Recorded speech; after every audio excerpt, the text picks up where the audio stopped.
I'm gonna cast over this point here, and again, I hope I remember all the drone shots. Whoa, whoa, whoa, that was crazy.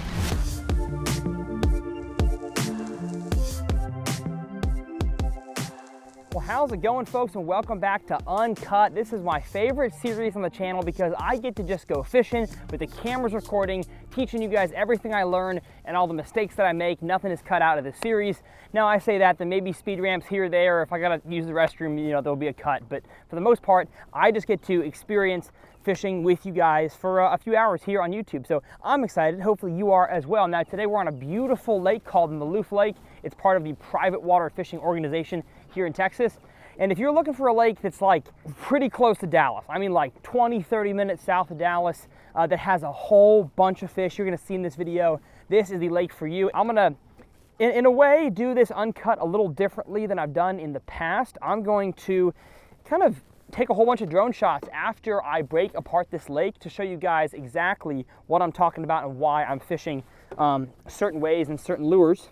I'm gonna grab my scissors here though, because the first thing I'm gonna do is talk about the conditions as I change topwater. So we have the end of the spawn here in Texas, and really with the weather we have, I mean, it's like 75 degrees, 80 degrees, and we have cloud cover and wind. So it really is a moving reaction bait type of day, but it's also a topwater day. So as much as I love a frog, this body of water doesn't have a whole lot of snodgrass and lily pads and cattails. And so I can afford to throw a topwater like a topwater walking bait. So this here is the Sexy Dog Hard Knock. And I was gonna put that in my mouth and I realized I gotta put this box away. And I'm also gonna, you know what, be a good steward of my kayak and put the frog away. So I'm gonna rig up a topwater here real quick. And the first spot that I'm starting on is just around the corner from the ramp. And the reason is because I went down to the dam and I made a few casts, and because that's my favorite spot to start. You know, on small bodies of water, the dam often holds a lot of fish. It's just the deepest water, usually has some structure, some rock, and I didn't like the water clarity. So not to say that we're not gonna work our way down there eventually, because we will, but this time of the year, clear water is king. The fish wanna find the clearest water to spawn possible and protect their fry, all that kind of stuff.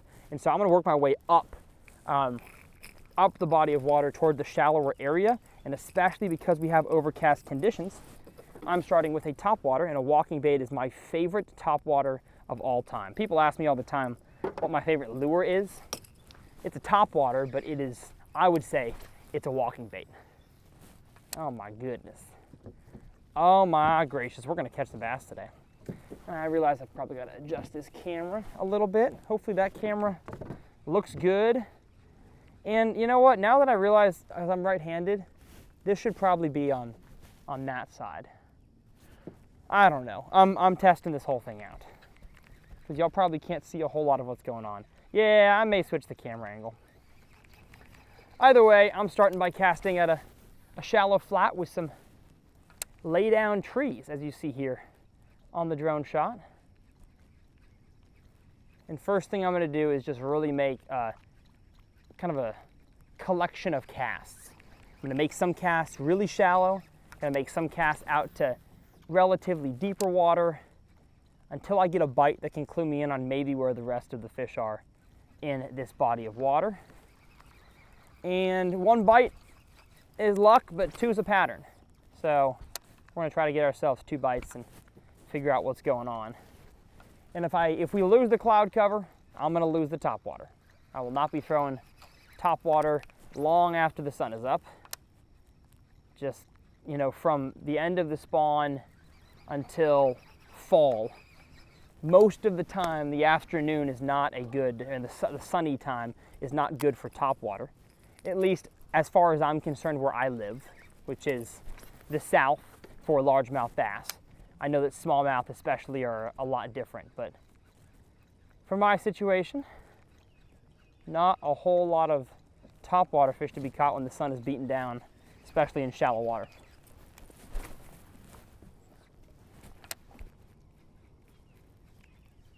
Come on now. Come on now. Okay, we have a little bit of grass that's kind of touching the top of the water, but it's not really a whole lot. Water is 73 degrees, so could there be bass on bed still? Yes, but I would assume in a body of water this small, a lot of the bass have already spawned. Some probably spawned early, maybe the full moon in March, and then we've got a full moon coming here in a few days in April. Oh goodness, I've got one. I've got one, baby. Oh wow, and that's seems to be a nice one. It was such a small, subtle bite, but I'm water skiing him in here. Come on now, get in here. Yes sir. First fish of the day on the Sexy Dog. Love it. Got all 3 hooks in him. I guess 3 out of the 9 hooks in him. And that's what I like to see right there. Good start to the day. Not a huge one, but a beautiful fish. And yeah, after that first catch, I'm pretty sure I'm gonna move the camera. I'm not sure if I'm jiving with this angle. So I'm gonna move it. And if y'all like the original angle, then feel free to comment below. Matter of fact, I'll probably realize as I'm editing this video that I like that angle. But I'm gonna go ahead and move. Yeah, I'm gonna move this thing. Hopefully I don't drop the camera in the water. Let's see about it. What are we thinking about? Oh, too angled. Much too angled. There we go. I think I like that. Gives y'all more of the angle of my hook set there. So we'll give that a shot. And you know what? Since I've done that, I'm gonna go ahead and y'all are seeing everything right now. I'm gonna go ahead and move this camera to the other side of my dang yak. New angles and new friends. Okay, so we got one fish and we got it on just kind of like the edge of the grass. I mean, the biggest thing I can tell you guys about fishing in the post-spawn summer, fall time when you have vegetation in your body of water is find the edge. Sometimes, yes, the flats will have fish. But most of the time, I'm talking from Texas to Minnesota to New York, if you find the edge, that's where you'll find the fish. Uh-oh, and we got a fish for Mr. Justin. Let's go, baby. Oh, we got a new, that's a good fish. Sweet, that felt good. Man, as soon as it fell, right on the fall. We're all tied up, ladies and gentlemen. I'm talking as soon as that thing hit the water, right on this little stump. Oh, don't hit it right now. Don't hit it right now. So it looks like he's got his first fish on the jig, I think it is, on a laydown. Or I say a laydown, on a big old standing tree. So I really think there's a lot of fish in all stages here. And if fish were still spawning, I don't think you'd see a whole lot eating a walking bait, because a walking bait is just a faster topwater. Usually it's more poppers and frogs that catch them during the spawn. And also, that tree out there is in like 15 feet of water. So during the spawn, you're not going to see a whole lot of fish out there. And I've got a feeling if he keeps flipping his jig towards those deeper trees, he's going to find a few fish. That's just the feeling I get. We're gonna have a good time today.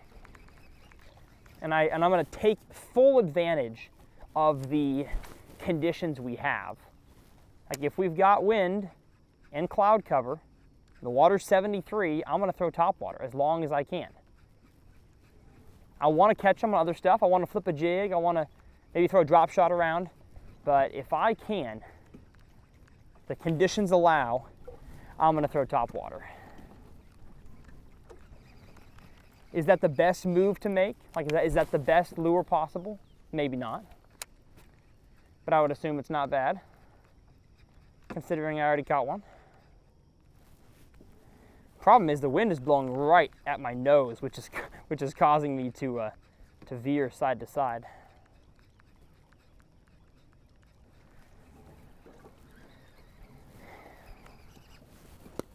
Smack. Smack it a smack it a smack. One thing I'm definitely doing wrong, I think, is I'm casting too high up on the flat of the grass. So I need to focus my cast a little more on the edge, I believe.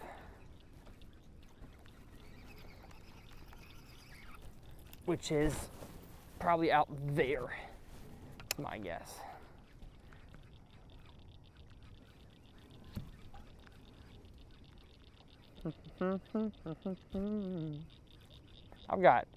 I got Morgan Wallen stuck in my head.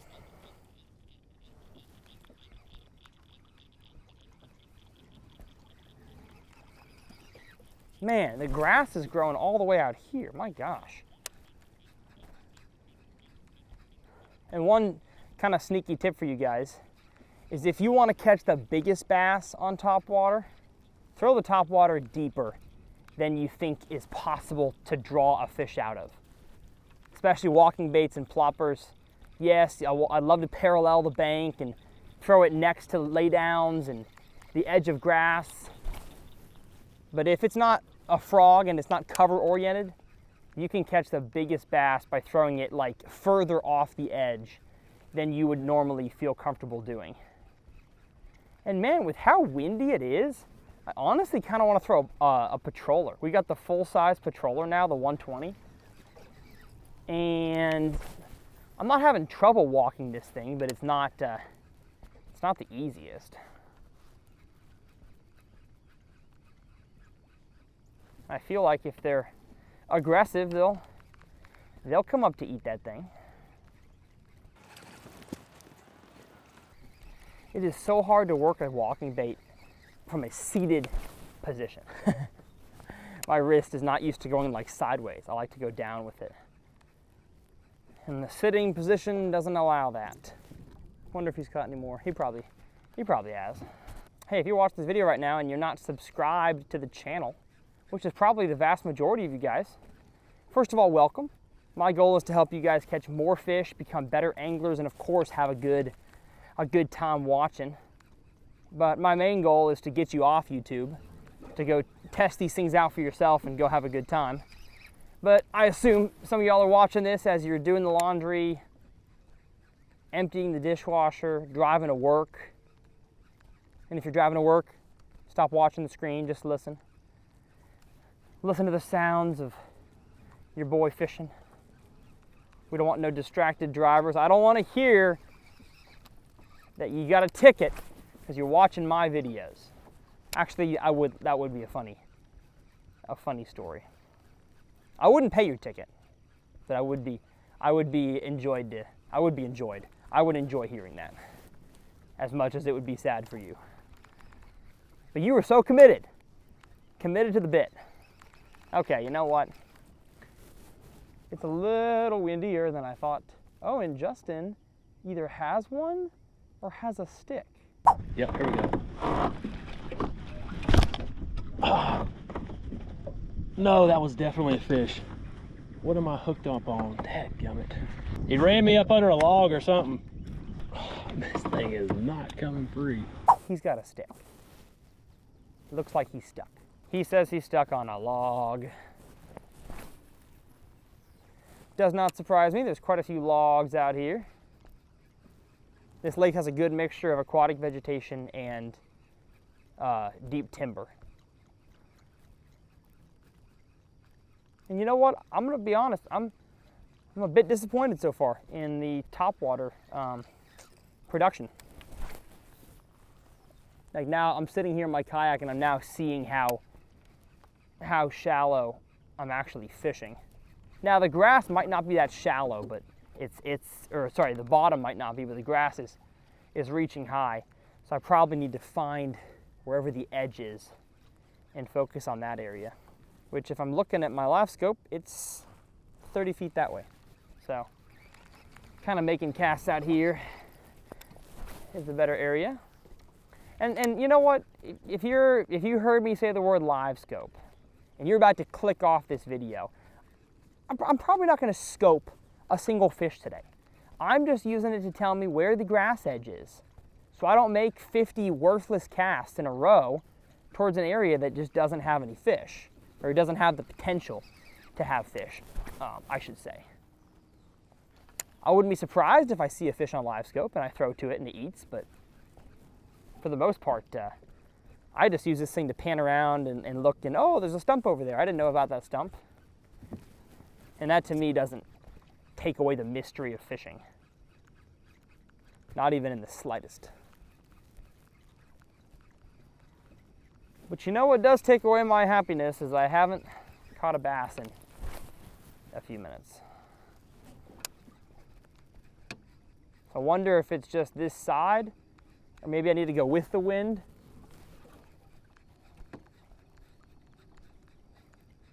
Because the deal is, I think I got that bite where there was oh God, that's funny. My walking bait was literally, I'm gonna let it sit there. I got a bite as it was sitting there. That's wild. That's how you can tell these fish are not super aggressive yet, is you'll get bites when your bait is just sitting totally stationary. Although with the wind moving, it's actually, I guess it's not technically stationary. The wind is moving the bait a little bit. It's just not being, twitched. But as I told you guys, right when I got to the edge of the grass, like the edge, well, actually it's, yeah, I can't see it anymore, so it's definitely dropped off. I still have grass underneath me, but it's not nearly as tall as it was, and that's where I got a bite.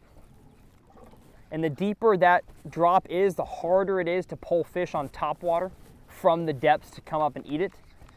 My favorite place to throw a walking bait is like a shallow grass flat that has shallow edges. So it drops from, the edge of the grass in 6 inches of water down to the bottom where it's bare in 2 to 3. That's my favorite area to throw topwater because it's shallow enough that fish can actually hear it, come up and find it, but not too shallow where they would have trouble calling that area their home. If it's a grass edge in 6 inches and it drops to a foot, I mean, of course you can catch them there, but that's kind of my sweet spot. The 2 to 5 feet of water is my sweet spot, and I'm in 10 feet right now, so definitely a little deeper than I'd like. And I'm gonna hop to the other side. Not sure how I'm vibing with this side right here. As always, I have all of my bait, gear, tackle linked in the video description. And those are all affiliate links. And so if y'all could shop for your tackle using those links, that would help my channel continue to grow. It would help me be able to keep making a living doing this. And it costs you nothing. So if you shop at Tackle Warehouse and you're gonna make a cart, you're gonna order something, go ahead and click my link before you do so. And do that every time, man, that'd be great. Every time you buy tackle, give that link a click. You ain't even gotta buy what's on the link. That link just gets you in the door. I think we're having a better grass edge right here. Problem is, it's windy, it's cloudy, the fish can't see really well. Fish cannot see what's going on around here. Yeah, I'm not jiving.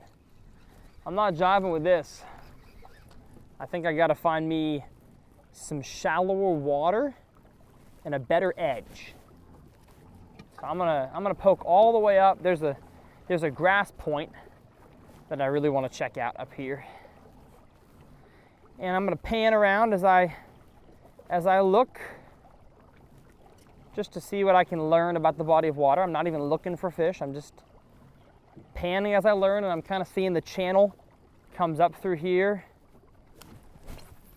There's a nice edge right there. Nice edge. Any fish? No hay pescados. Aquí. No pescados. But I do like this other edge up here too. It is just so windy. Like the wind's a lot more ripping than I thought it would be. It seems as if this lake is very much the same direction as the wind we have today. But I just have a feeling there's fish to be caught up this direction. So I'm gonna really hit the high percentage spots. Like I see a point over here. There's a point that's got some cattails.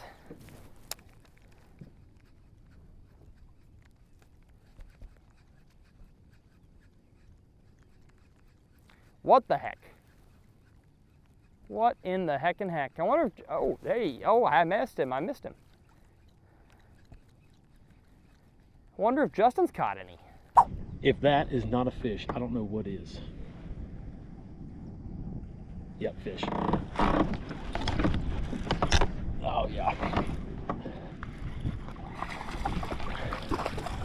That's 2 on the board for the Slayer. Tyler's up there still talking. Hadn't caught jack squat.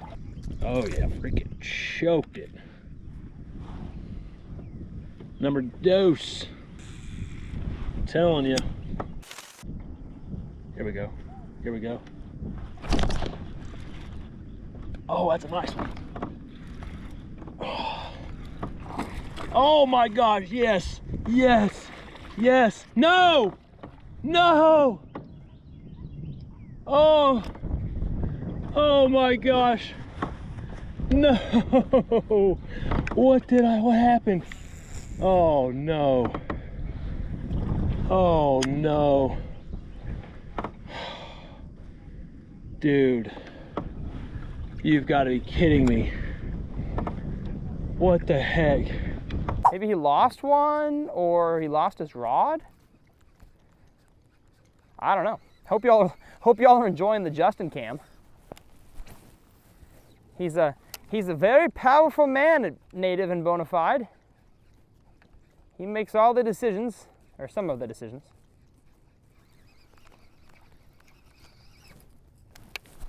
But really, he just hangs out with his dogs. That's all he does. And I'm making casts right now at some really shallow water that are around these cattails, just to see if there's bass up there. Maybe still spawning or fry guarding, but I got nothing. So I'm gonna cast over this point here. And again, I hope I remember all the drone shots of these places. I'll do my best. Whoa, whoa, whoa, that was crazy. That was crazy. That fish came out of nowhere and absolutely sharked it. That was fun. Get in here, buddy. Oh, I'm gonna get hooked. I'm gonna get hooked so bad if I grab this fish by the mouth. I'm just gonna flip him in and grab him by the pressure points.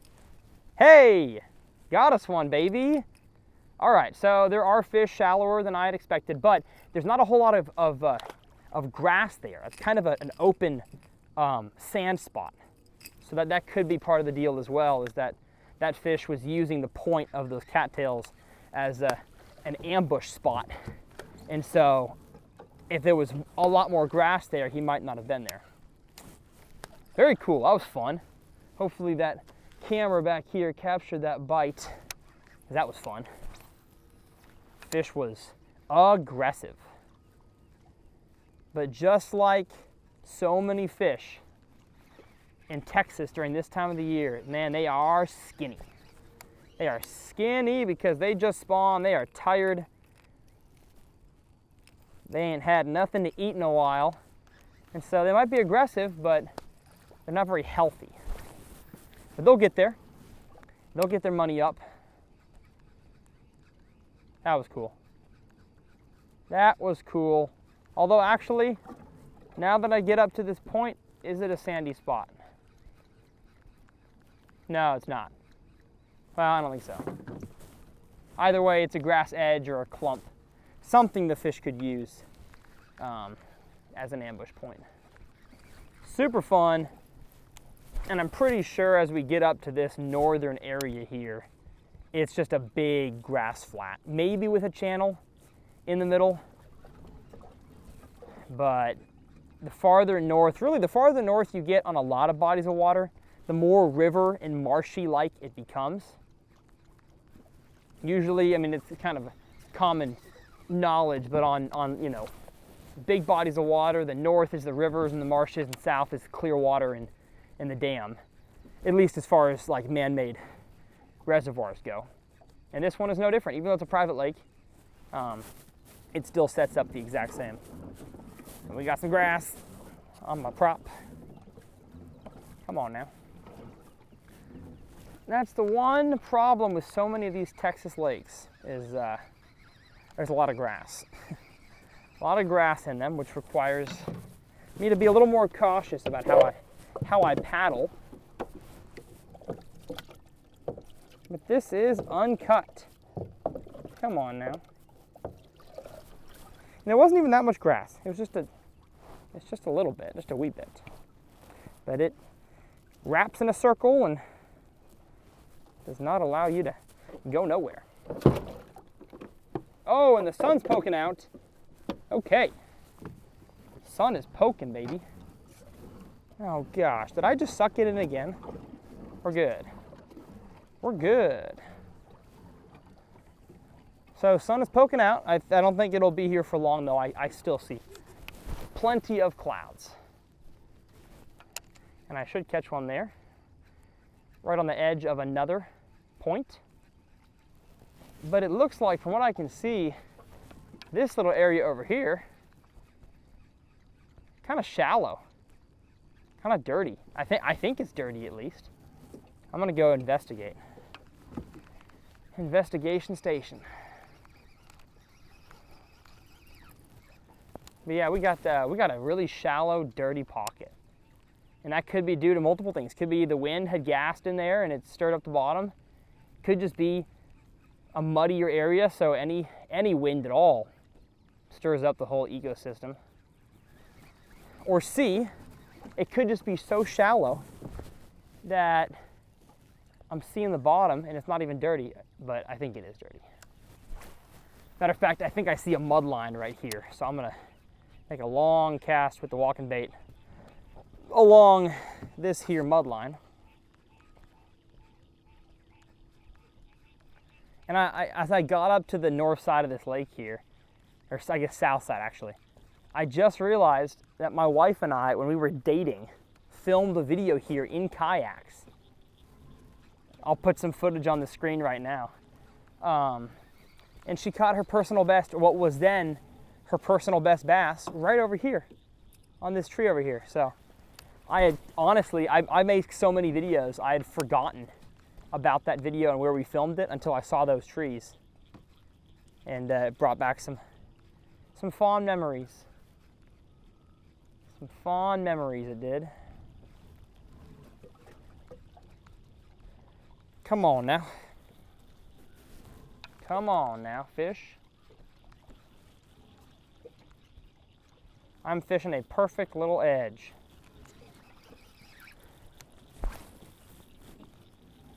There's just, you might be wondering why I'm not going to the bank over there. There's just not enough water up there.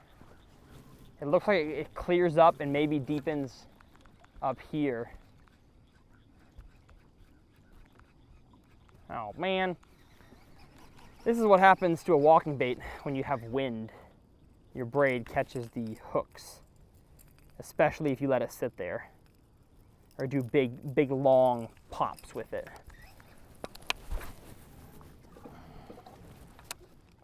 Tell you what though, it feels weird to not have a GoPro on my chest, to just have one behind and one in front. Kind of like it, honestly. I just keep feeling like I should use my hands to convey what I'm talking about to the chesty. And it's not there. Also, my head is really itchy. I haven't shampooed my hair in a while, and that's probably why. Probably why. We are north, I say north, we are due toward the wind of all the wind, so it's a lot less windy up here. If I see some fish, or not see some fish, if I find an area that's got some fish shallow, I've got a little shallow water fish slayer on my spinning rod behind me that I wanted to test out. I just got to find an area that has some fish.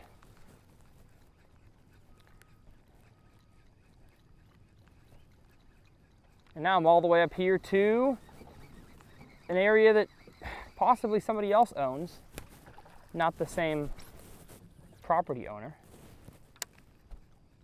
Come on, give me an explosion, please.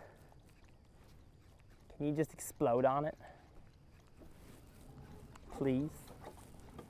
Please, please, please, please, pretty please. I was gonna say I scared something. Oh, I scared a big old bass. Yes. Wow. He was a lot shallower than I had thought one would be. So that's good to know. They're shallow as well. But he's shallow in really like clean water. I'm not sure if he'd be way back in that same pocket I just passed up. Okay. Gosh. And the walking bait is just such a precarious lure to hook a fish on, because I feel like I can so easily get hooked. And as a matter of fact, I probably shouldn't even be doing this with my hands. Got him. And one more hook. Got him. Thank you, buddy. That is a pretty one. He's got some turquoise in him. Super cool. And that, I mean, I scared that fish when my bait landed, and he was way up there. Way up in the shallowest of waters. Matter of fact, I'm gonna go up there and see what kind of water I'm dealing with up here. Okay, it's just shallow sand mixed with grass. That's all it is. Which means I could probably throw a frog in this kind of stuff and get bit, but just for efficiency's sake, I'm gonna focus on the outside. And I've also seen the fish chase down my lures, so it's not like I have to land it, you know, exactly where they live. I can afford to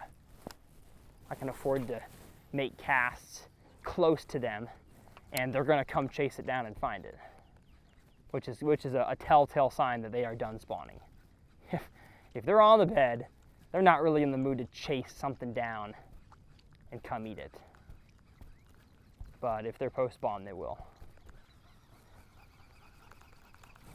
Especially them fry garters, guarding the newbie hatched bass. If you can find a angry fry garter and make a long cast at him, that's how you can get yourself a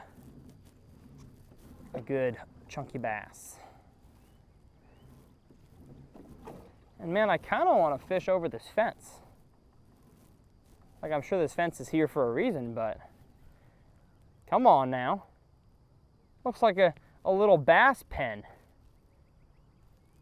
I'll make a cast way into the fence.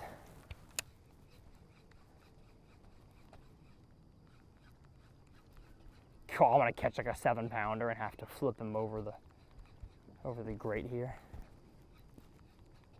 I really wonder why there's a fence here, because there's a wide open hole on that side of it. Oh no, I had a bite. Oh gosh, I've got one. Yeah, goodness gracious, how do I get him over? Flip, yes sir. That was cool, that was fun. Let's get him over to this side here. I can lip him. Oh, well, not from that angle. Not from that angle. Got him. Oh gosh. Cool. Over the fence, baby. That was a bass straight out of the pen right there. This place is loaded. This place is full of fish. If you haven't checked out private water fishing and you live in the Dallas, I say Dallas, if you live in Texas, Oklahoma, Louisiana, Missouri, and you want to be a part of a club that has just some awesome lakes, man, this is the place. There are so many good lakes that are a part of this that, in the grand scheme, oh, thank you, buddy. In the grand scheme of things, do not cost that much to fish. People spend thousands to go to public lakes and live scope around for giants, and man, you could just pay a little bit of money and have a fun time. So, choice is yours. If you're trying to get somebody into bass fishing, I mean, yeah, you can give them a wacky worm on a pressured lake, but might be tough. In my opinion, this is a lot of fun. Yes, sir. Man, this place is loaded. Man, this place is loaded. Come on now. They are eating the walking bait today too. Yes. Oh, wow. Oh, sorry, buddy. And we got our first, like, really healthy fish. And I keep doing this where I get so much, I bring in so much line that I can't flip them in. There we go. Y'all gotta check this bass out. This is 1000% a different strain of bass. The genetics on this fish are definitely different than the ones I've caught thus far. And it's not just that he's eating better. Once I hold this fish out to the camera, y'all will see what I'm talking about. Come on now. Walking bait just gets them. If you're trying to cover water and have it be a little slower than a patroller or a plopper style or buzzbait, walking bait's the way to go. But look at the proportions. I mean, like, that right there is a fatso. That's probably one of the ones that private water fishing stocked recently in here, because the genetics on that fish are just different build. He built Diffie. But I'm having fun. Hope y'all are having fun. Subscribe if you are. And you know what? If you're not having fun, I would encourage you to find something that makes you have fun. You know, if it's not my videos, if it's not bass fishing content, that's fine. Don't expect it to be. But if you do like fishing, you're welcome here on the channel. So glad to have you around. Now I'm going to make another cast on the side of this here fence, because it's really the only piece of consistent cover up here. There's grass, of course, but if you're looking at like a wall or an ambush point, this is the only one.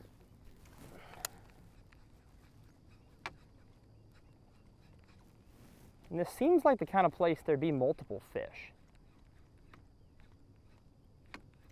Yep, I knew it. I knew it. He bit it and didn't come back for it. So I'm gonna whip out a new bait that I've been conjuring up in my mind for a while. And that is the new mock schooler. It's a little soft plastic jerkbait. We're gonna make a bigger one eventually, but this is the small version. And it's got a blade. I put a little flashy swimmer blade on it. And I'm really gonna test out at some point, you know, the difference between a soft plastic jerkbait that has a blade and one that doesn't, and see if that blade is a way to get some extra bites. Oh, my drag was way too loose. Come on now. I'm trying to test my drag over here, and the wind is doing funny things with my line. There we go. And honestly, I expected to get a bite there. So kind of shocking to me that I didn't catch one. I tested out this blade on the caffeine shad in a 100 Ponds episode a while back, and I'm not going to say it's the reason I caught a fish, but it was definitely something I tried, and I caught one with it on. So I want to see what this looks like. What does this look like in the water? Oh dang, that looks kind of juicy, and the blade actually helps it fall in the water column. Definitely gives me more casting distance as well. It kind of acts as the weight for this bait. I'm gonna retrieve it kind of fast, almost like the Topwater was.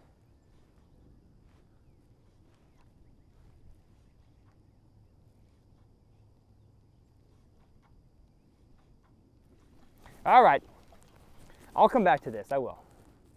I will give this a better try. But for now, back to the Topwater. I want to catch more fish. I can test out lures later. Comment below if you've ever put a blade on your soft plastic jerkbait. I mean, it's a common thing to do on soft plastic swim baits. Matter of fact, I've got one rigged up back there it's called a flashy swimmer. But I want to know if it's effective on the back of a weightless fluke style bait, because I think it would be. It's just the idea I have. All right. Let's get out from this fence area. Any channel up here? Not much. I mean, a small channel, but we are really to grass flatland. There we go. There we go. Come on now, baby. And this is the area that just fan casting around, not even being smart with it, is gonna land us some fish. And we have another chunky one.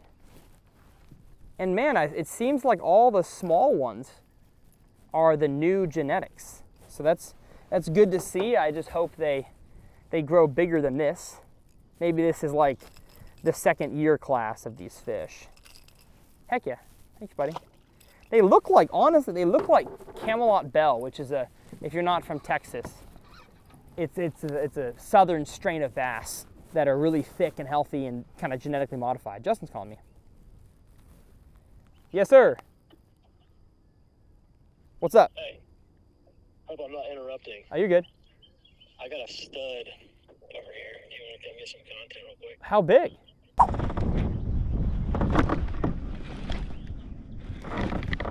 Oh, yeah. Stay down. Stay down. That's her. That's her. That's her. And my reel's messing up. My reel's messing up. Oh my gosh, what's wrong with my reel? Dude, what the heck? Oh my gosh, there we go.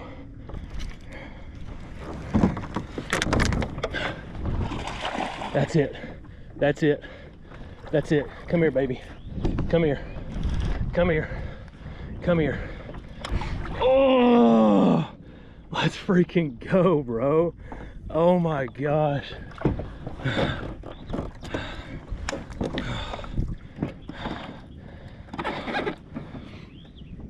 Oh, yes. She came back to eat.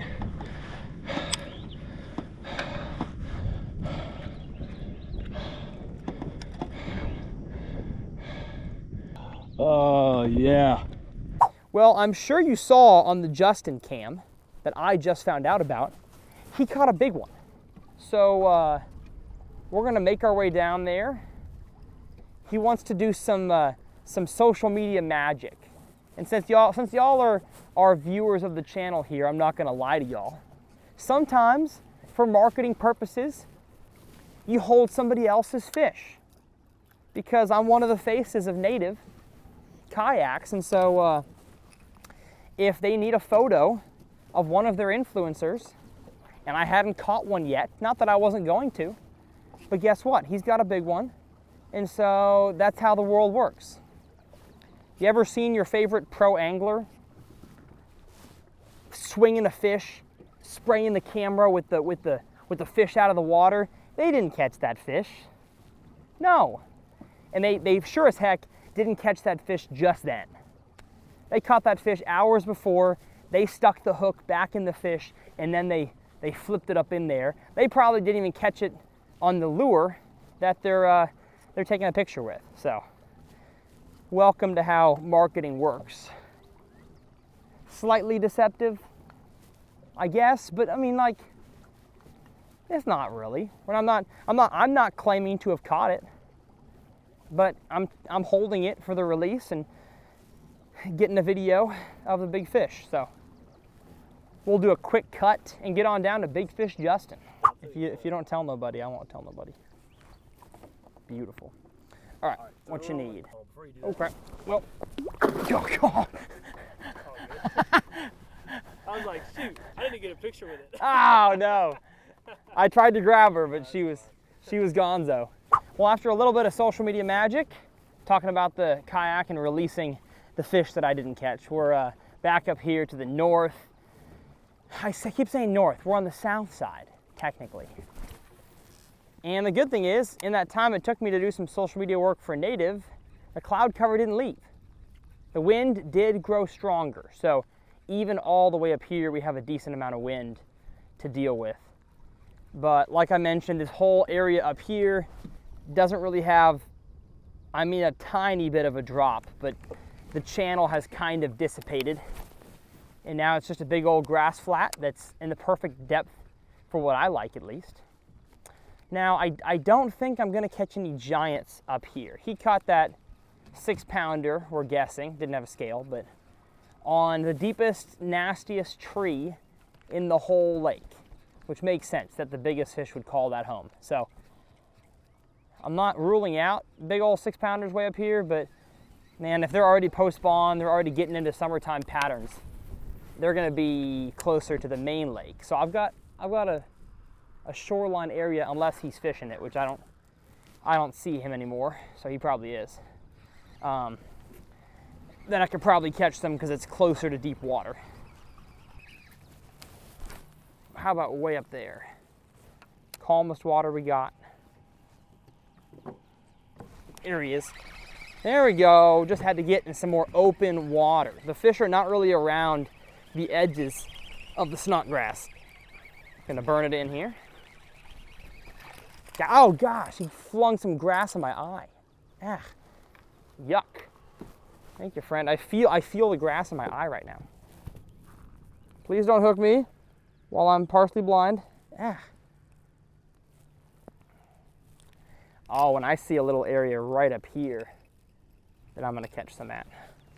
Just give me a second. Let me cook, and I'll be right back. There we go. There we go. Oh, he hooked himself again. That's on you, buddy.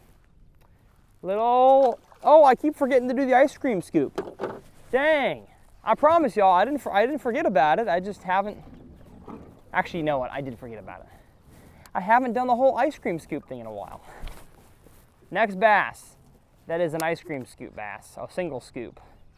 I'll do the whole scoop on him.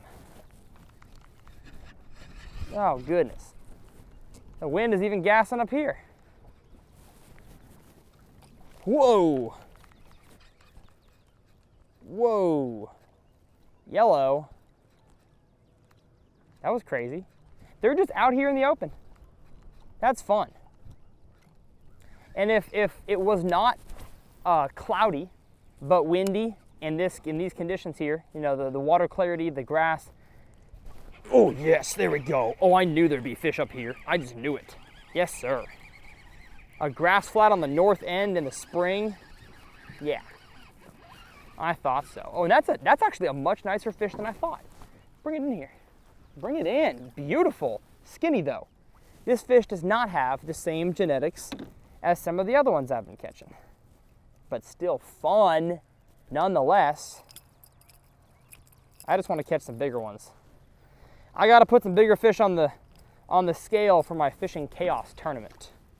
If y'all fish online tournaments, I'm sure you know about Fishing Chaos. I'm running an online tournament all year long, giving away tons of prizes, tons of rods and reels and baits for all the monthly winners. So I will leave that down below, and you're going to see me submit a fish here in a second. I say here in a second. In this video, I'll catch a big one and I'll submit it to the tournament. But there are fish up here. And if I wasn't throwing topwater, as I got interrupted there, I'd be throwing a vibrating jig. Probably not a lipless crankbait. Oh my gosh, there's so many bass up here. I got another bite. They're loaded. They are loaded. I'd be throwing the flashy swimmer. I'd be throwing lipless crankbait. Probably my two options for this, how shallow this grass is. Lipless is gonna really catch this stuff, and a hybrid hunter is gonna be a little too grabby as well. Doesn't do as good around snotty grass. But I'm gonna catch one on this cast right here. I have very little doubts, but now that I'm getting closer to the boat, my doubts are growing. Well, dang. There's just a junk ton of fish up here. How about over here by the fence, huh?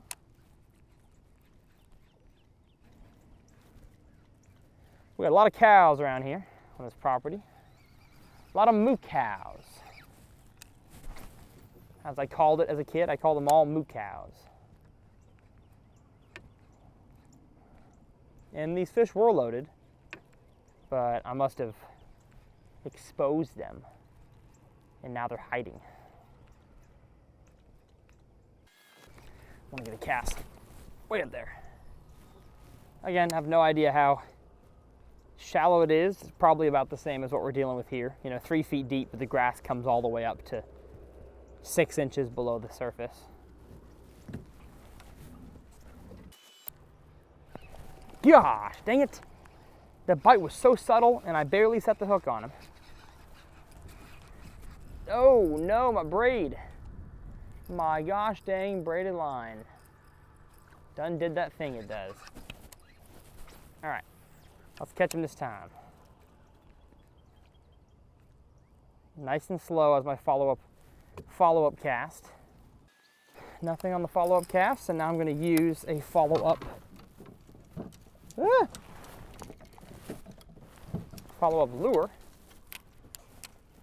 Wish I had a Texas rigged Ocho, but this will have to do. Give the mock schooler a try again with the blade. I've made a whole video talking about why follow-up baits are really, really crucial when you're topwater fishing. And so I'll leave, if I can remember, I'll leave that video down below in the description, or you can just search Tyler's Reel Fishing topwater follow-up or something, or topwater tip. And I think it's got a red and white spook as the thumbnail, pretty sure.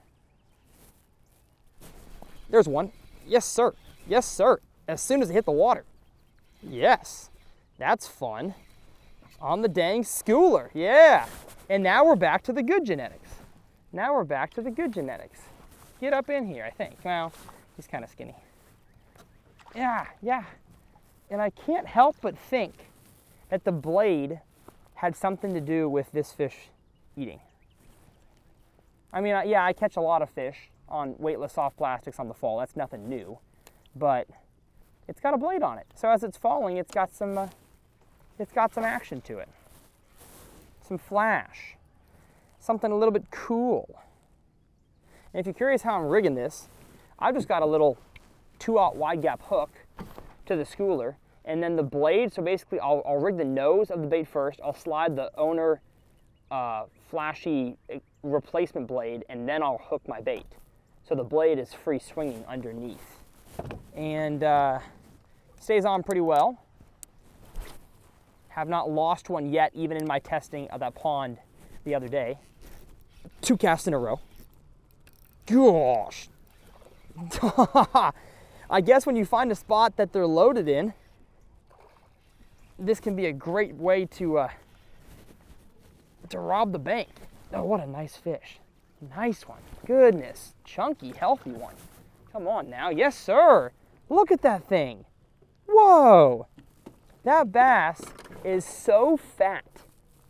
He's gonna weigh 2 pounds and he's all of like 14.5 inches. That's a real healthy fish. I mean, look at that thing.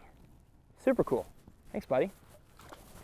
All right, 2 casts in a row on the mock schooler.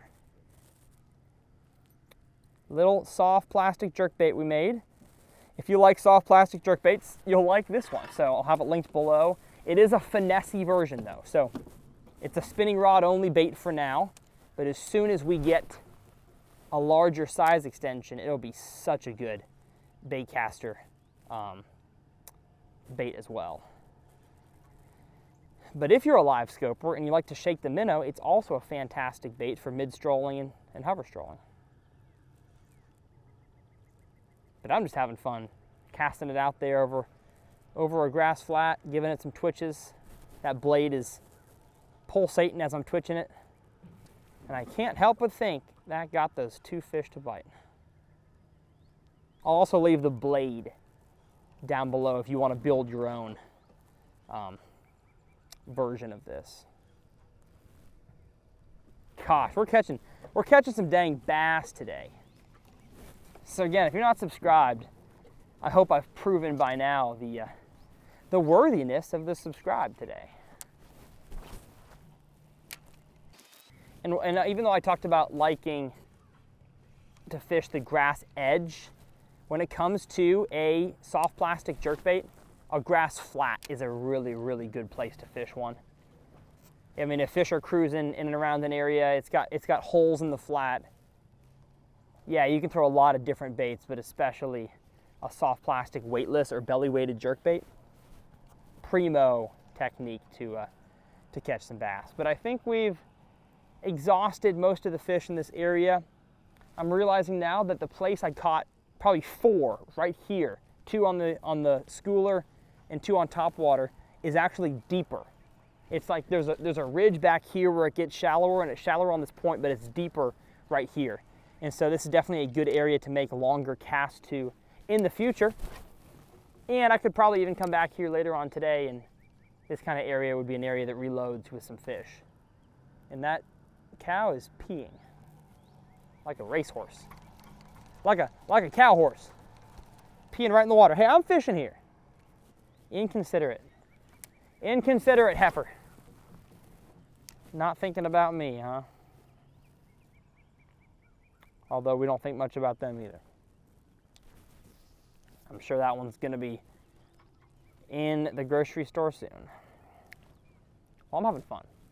Hope y'all are having fun. And my scalp itches. I need to wash my hair.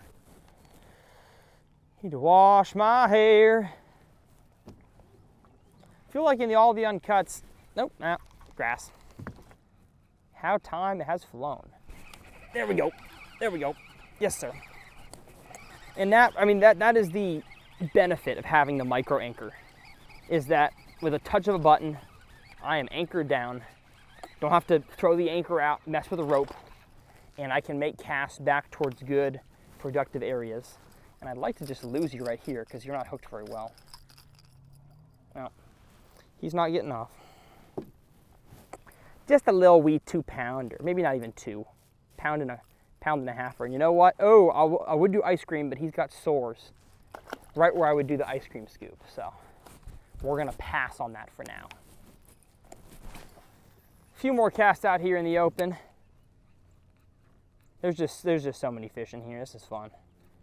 Somebody's gonna have to keep track of how many fish I catch in this video, because I'm gonna be honest, I have no idea. And my hook is caught again. Hook is caught on my line. Big time bummer there. Oh gosh, another one. Another one. Is it any bigger? That's the question. Is it any bigger? No, it's not. But he's got it T-boned. He's got it T-boned. Actually, you know what? It is a little bit bigger. That is a bona fide 2-pounder. And once again, I brought my line up too much. That's a healthy fish, man. Super cool. Ooh, I'm gonna get hooked. I'm gonna get hooked again. Heck yeah. Thank you, buddy. Skaploosh. And I'm just gonna drift, man. Honestly, if I drift down this bank, casting towards like medium to shallow water, probably gonna catch a bunch of fish. I mean, you know what? I probably should have kept track today. One of y'all is gonna keep track, I have a feeling. Because I'm catching a lot of fish. A lot of them pescados, as they say. Ooh, eat it again. Eat it again. Come on. Come on. He didn't want it. Oh, and I don't have my dang follow-up bait, but I have a swim bait. And this will have to do. That will have to do. Nah. It's too shallow for this swim bait. I didn't have it rigged up right. There we go. Come on. Give me that fish that just bit. Gosh, there he was. There he was.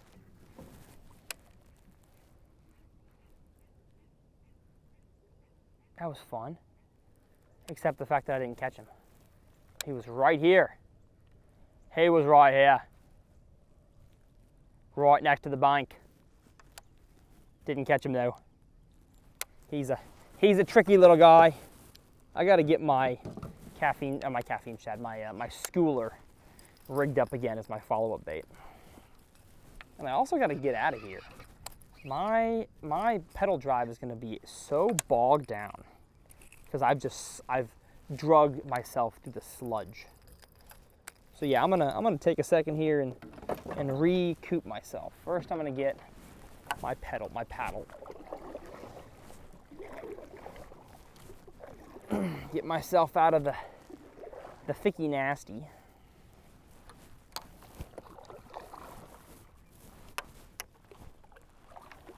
Great. Then I'm gonna, ooh, I have another rod back here. Wow. I totally forgot about that rod. Open up my drive. I'm just guessing. I have lots of,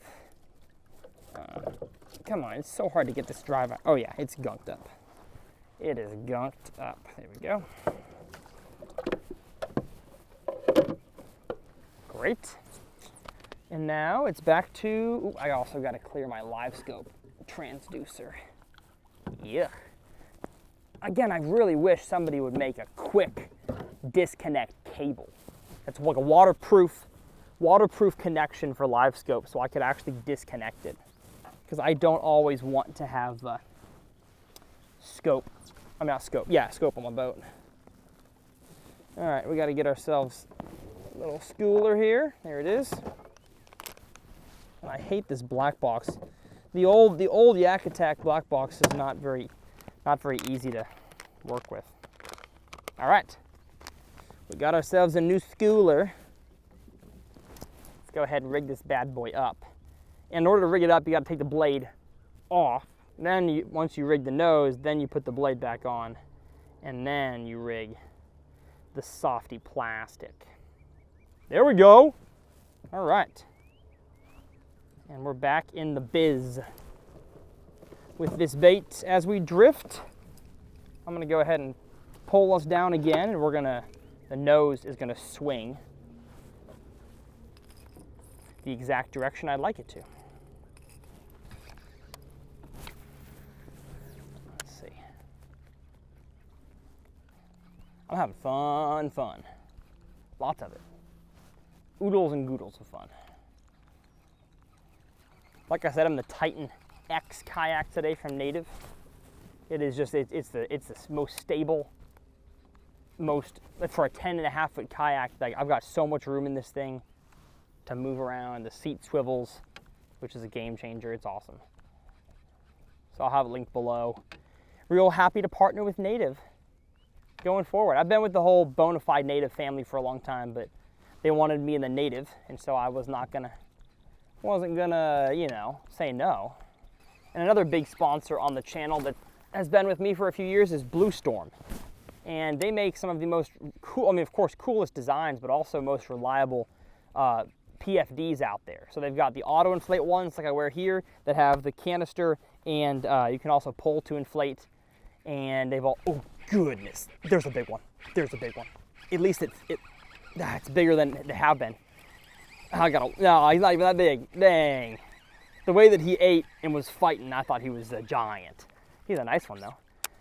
And like I said, they auto-inflate, but they also got regular foam PFDs. And they're just a cool company that believes in what I do, and I'm a huge proponent of safety out on the water. So if you ever catch me not wearing my life jacket in the kayak, shame on me, but I try to wear it all the time. And that right there is, oh, that was a scoop and a half right there. A very escapey scoop and a half. But Blue Storm has a discount code that y'all can use because it's a premium product. It's a very, very well made life jacket, both the auto inflates and the regular foam ones. And they got them for kids. They've got them for dogs.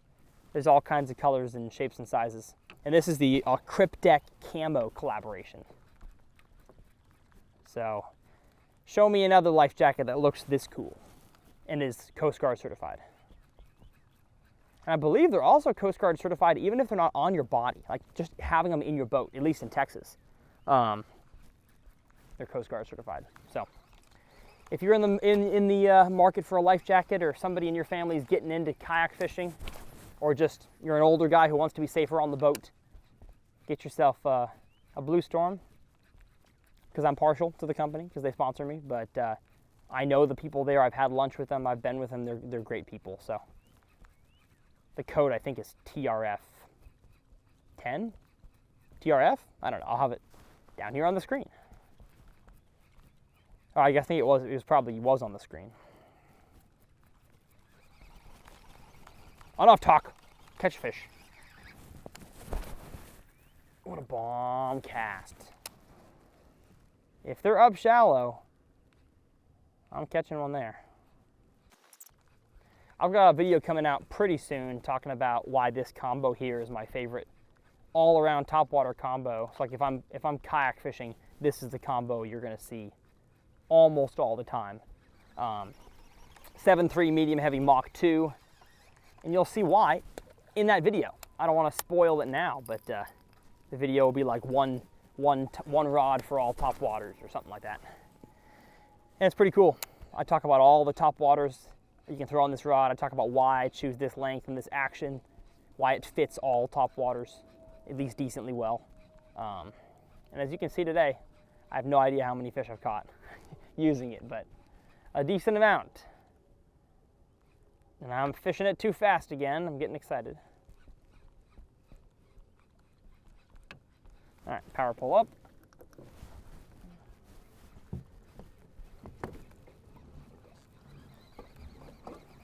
I'm gonna get down there a little farther before I pull down again.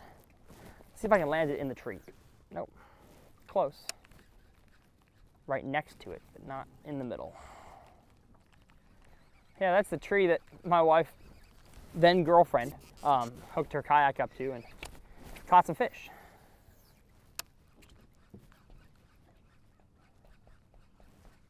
And I'm just gonna drift as I fish. And if I get a bite, I'll power pull down.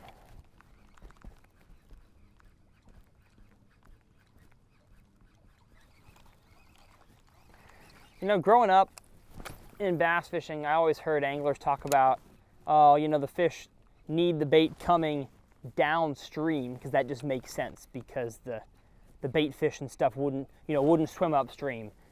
I'm not quite sure where I land on that anymore because I've seen a lot of bait fish swimming upstream and upwind. So maybe you got to figure out what the bass in your body of water are like on a certain day. But like I bring that up because I'm power pulling and then casting downwind. And I don't really think it matters, to be honest. Especially on a body of water like this when there's just a lot of bass.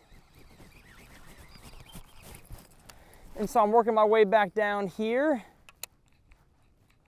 Pretty sure this is kind of the same sort of stuff. Little flat, slowly gets deeper and then eventually has the edge out there. And it's just a game of covering water at this point. Not so sure if there's going to be fish besides like a little openings that we had back there. Not sure if there's going to be a whole lot grouped up.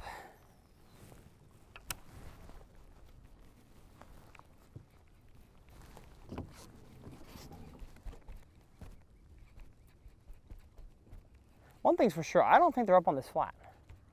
They've been up on other flats, but if they're hungry and aggressive and I just made 10 casts over here without a bite, I don't think there's a whole lot of pescados here. So let me turn the kayak here. It's one of the quickest ways to turn a big heavy kayak is by pushing your rod in the water. Come on, big boy. I can't believe I haven't caught one on this flat. This is crazy.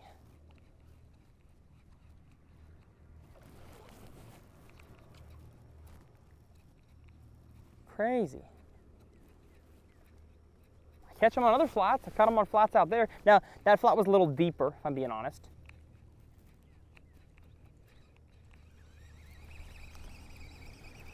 Dang wind. Come on now.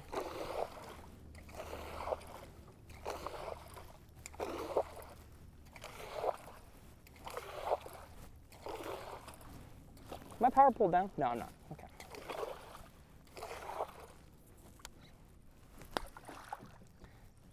I'm gonna make a cast. Gosh, if I can clear my bait here, make a cast out deeper. The deeper side of the flat. Also get myself out of the flat a little bit.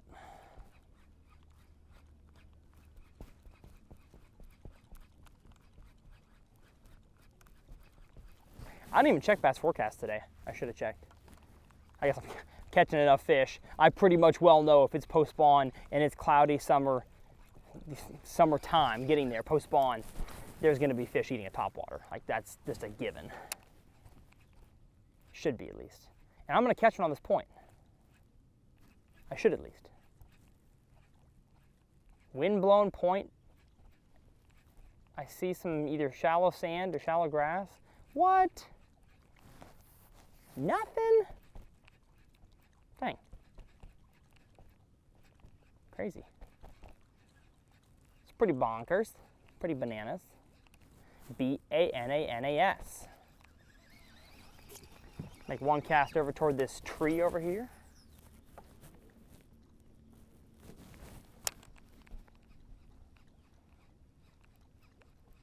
Nothing. Nothing and nada.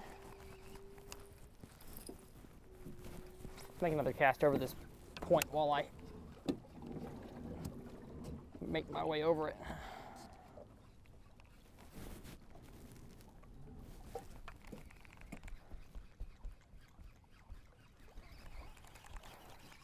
How about a little short roll cast? How about on the outside, deeper end of this point?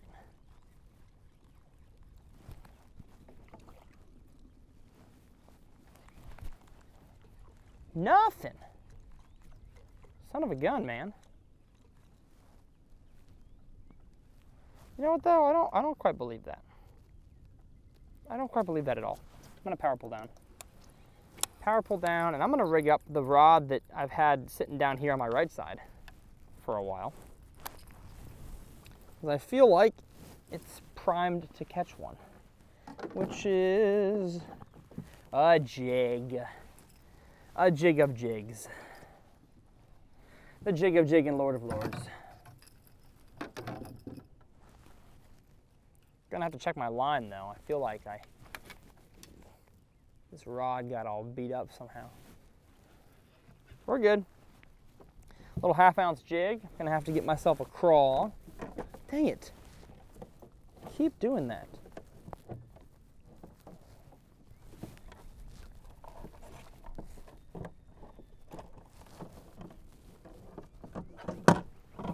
All right.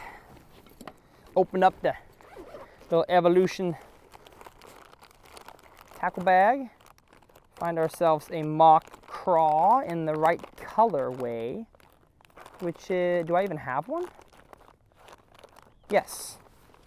Cream pumpkin gold. One of the best colors out there in my humble opinion. Cream pumpkin gold. Okay.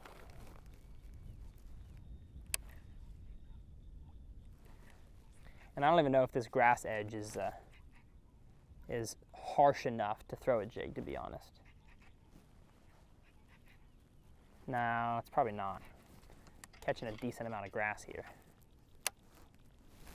Let's see what scope is showing. I mean, I see a nice drop right back here.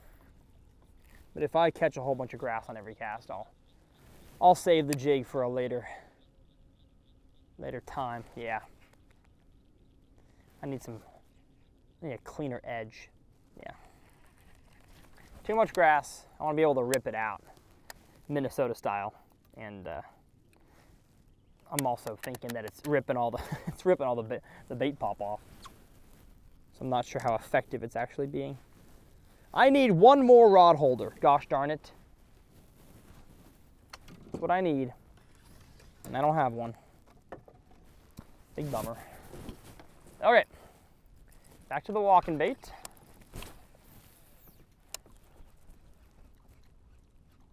We just have ideal conditions. Yes, I would love to have the weather change and I've got to adjust, catch them on something different, but what a blessing it is to have a fun day where everything lines up to catch them on my favorite lure ever, the walking bait. What a gorgeous cast too, right in the middle of a tree, and I got nothing? Dang. Oh, looks like Justin's got one. Let's check out the Justin cam. Yes, sir. Oh, I love it. Stay on top of the water, baby. Nice. Little dinks on the side all day long on Topwater now. Little dinker.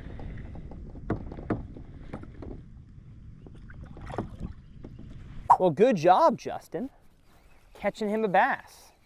I'd like to know what he's throwing. You guys know what he's throwing. I have no idea. And we've probably jumped to Justin cam more than I know about. However I edited this video, y'all see it.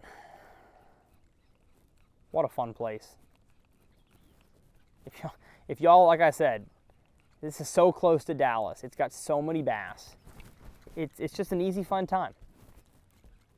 Sharpen your hook set skills, learn how to fish a new lure, gain some confidence. I don't see any negatives to a place like this.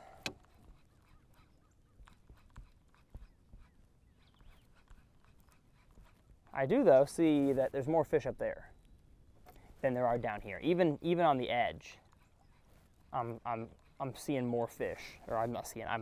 I caught more fish way up there than I have even just a little bit down. So I think we're gonna lose quantity, which again makes sense. A lot of shallow fish, a lot of small fish stay shallow, even through the post spawn.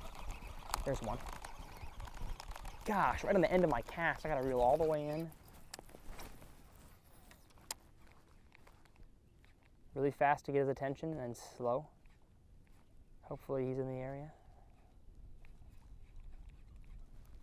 Gosh. I just want to catch a 6-pounder. This big old flush. Flushed it.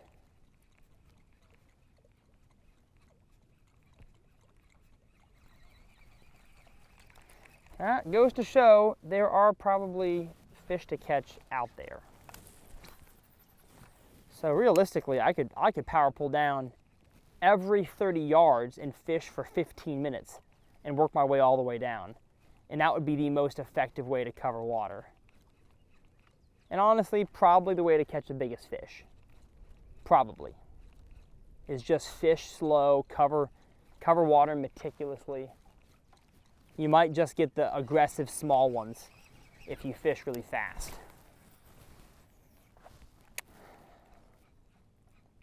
But I think if we work our way down and fish around those trees that Justin caught one out of, I think that's probably, and down by the dam, it's probably a good way to catch a 4+ pounder.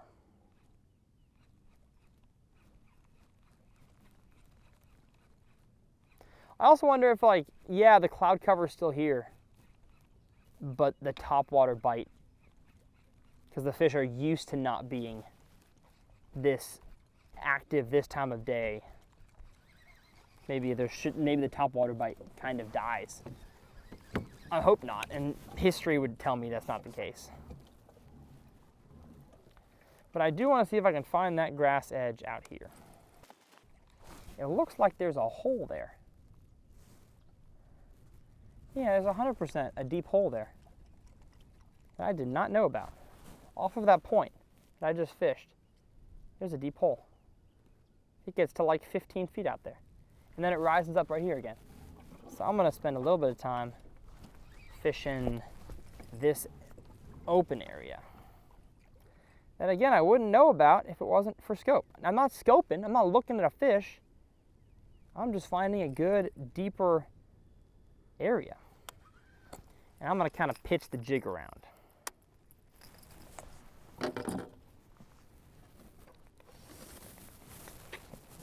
I want to catch one on the jig.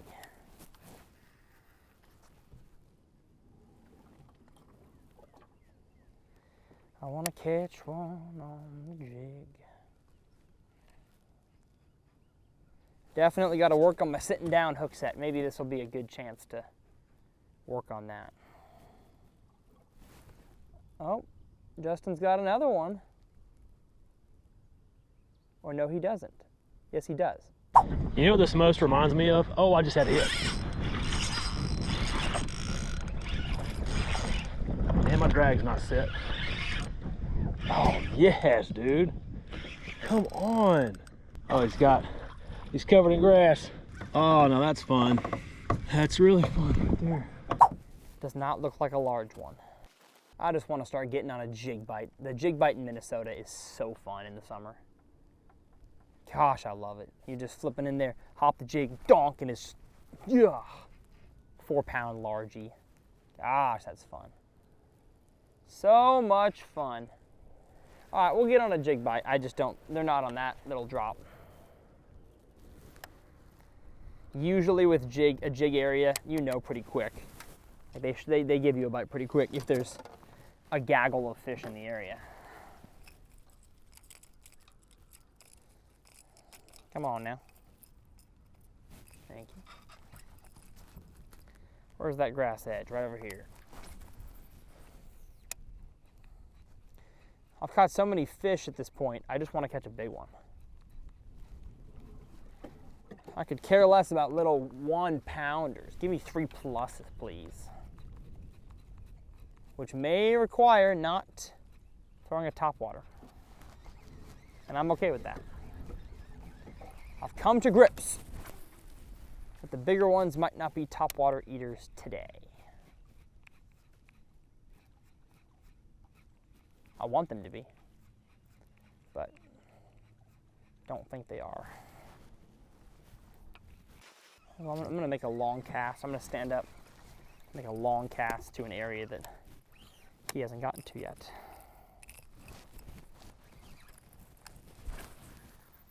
I'm gonna spool myself.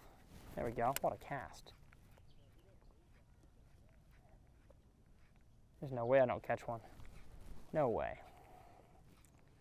Around some sticks and some grass on the edge. What? What? Gosh dang, son. I did collect some grass, but I don't think that's the reason why I didn't catch one. Just don't think they wanted to eat. I tell you what, I'd love to get on some schooling fish. I have not been to a body of water where the fish actively school on bait fish out in like open water in probably like 3+ years.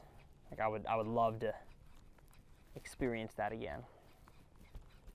Doesn't even have to be bass. Could be stripers, could be white bass, could be saltwater fish. I'd love to get on some schooling tuna or whatever other big species. Jack crevalles,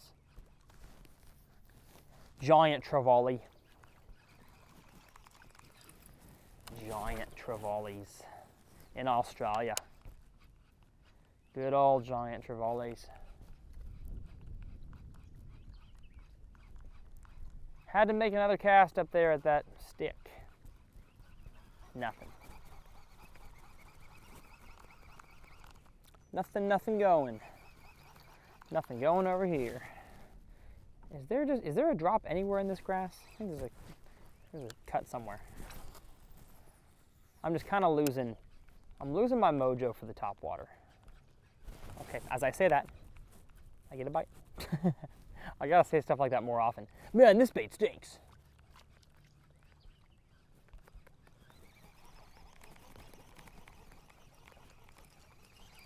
Make a follow-up cast.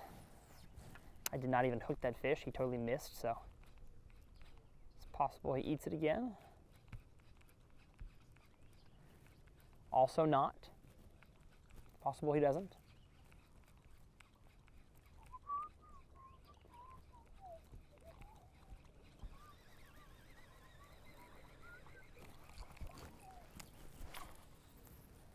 Zing!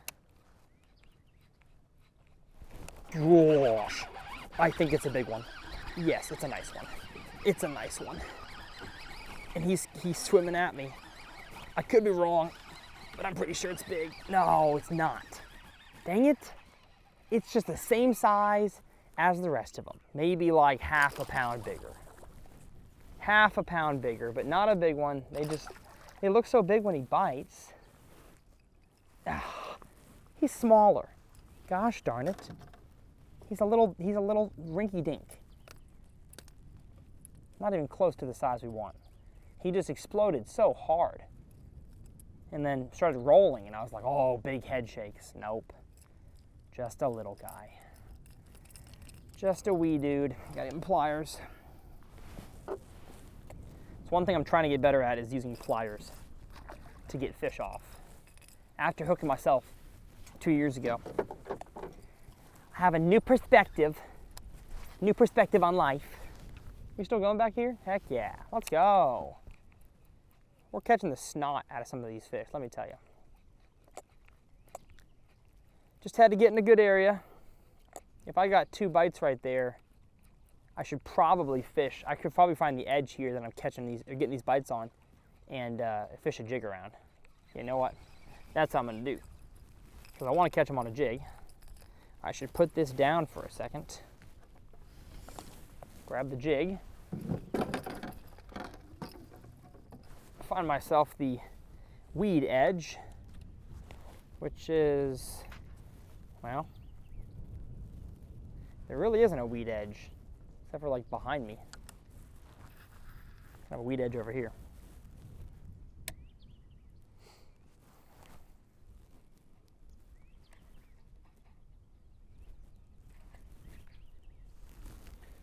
Definitely a weed edge.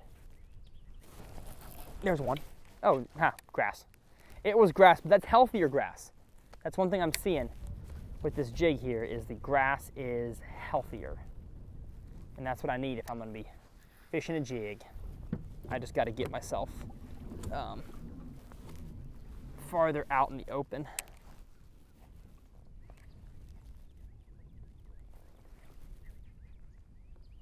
That totally felt like a fish though.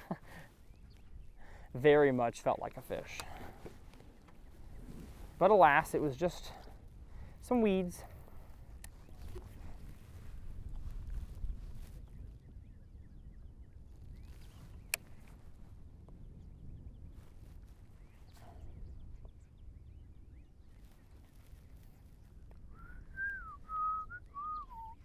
I'm digging this little walking bait. Oh, they're chewing the walking bait today. They're chewing it. What? It's been fun over here in the grass. Oh, I know.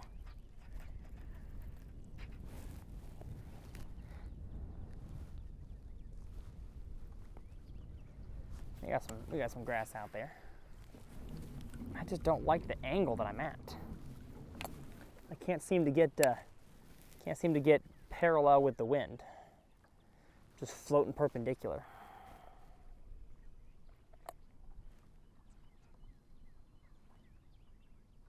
You know what? I'm gonna reverse myself so I can drift through these trees as I fish down to the dam. Because y'all have seen enough fish catches on Topwater. Y'all have seen enough of that. I bet you're ready to see something a little different, a little more fun, a little more hook set. Feel the bite and set the hook. I'm just gonna have to spin around. Like, the wind will not let me turn. You think the wind would turn your nose one direction, but it does not. And it looks like Justin's been throwing the walking bait, so obviously we've figured out what they're biting on.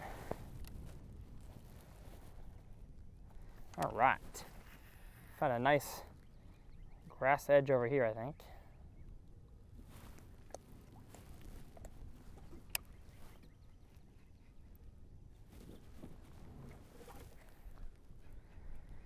I think the creek channel runs where these trees are up this side, because it's a big grass flat over there. It's a hard grass edge right over here. So I think we're about to catch some on the jig, boys and girls at home. Boys and girls and folks at home. Seeing some bluegills, which is exactly what you want to see in this kind of area. All you need is short little pitches. You do not need long casts. There's one. Yes, sir. Told you. Told you you don't need long casts. Heck yeah. Got one on the jig, baby. Right when I got to a deeper, steeper grass edge. Goodness. Outcast tackle. Oh, almost stole my claw. Stealth fighter jig, my favorite little grass jig. It's a tungsten premium jig. I love this thing, it's awesome. And I see a good patch in front of me. I gotta get a new crawl. Gotta get me a new crawl. They're right here.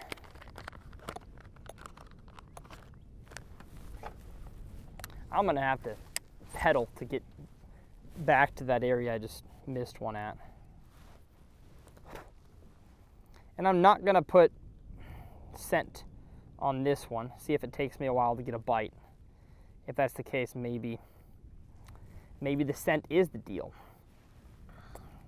Although, you know what? Why am I doing that? I'm just gonna scent it every time, because if I want to believe that it works, I should just help myself by putting it on. By putting on some of that chartreuse, whatever this scent is. Maybe this is just bait fish or something. Nice and on the claws and on the skirt. Rub it on my pants. I'm gonna have sparkly chartreuse pants. All right, give it a flip out there as I turn my kayak. Back upwind. I really have no idea how far I just drifted from where I was.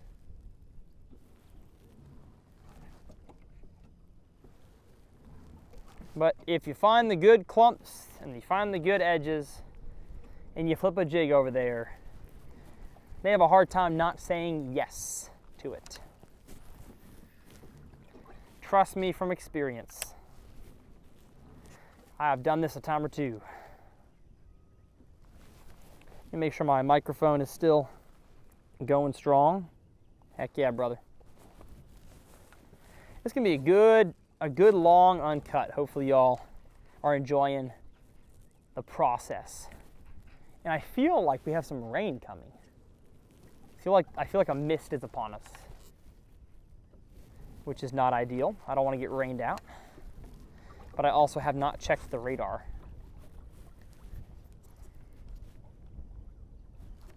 There's the edge out there.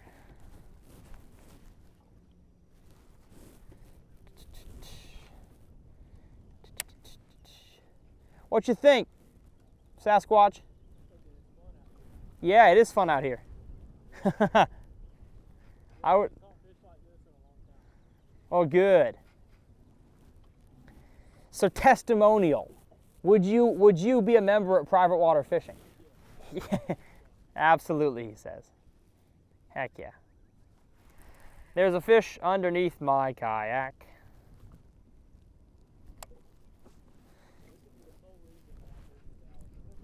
Yeah. There's lakes like this all around the state. We have 100 of them. It is pretty fun. I went to a lake with my camera guy in the pre-spawn, like end of January.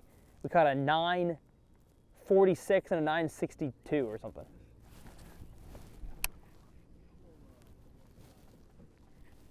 Oh, are we doing some content? What do we need, big boy?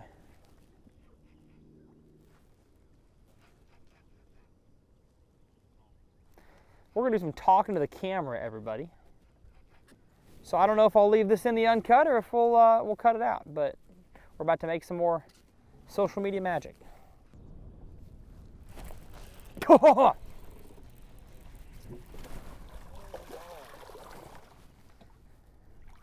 There we go. And see folks, check this out. Check this out. Oh, he's sending it. Not many kayaks you can do this in.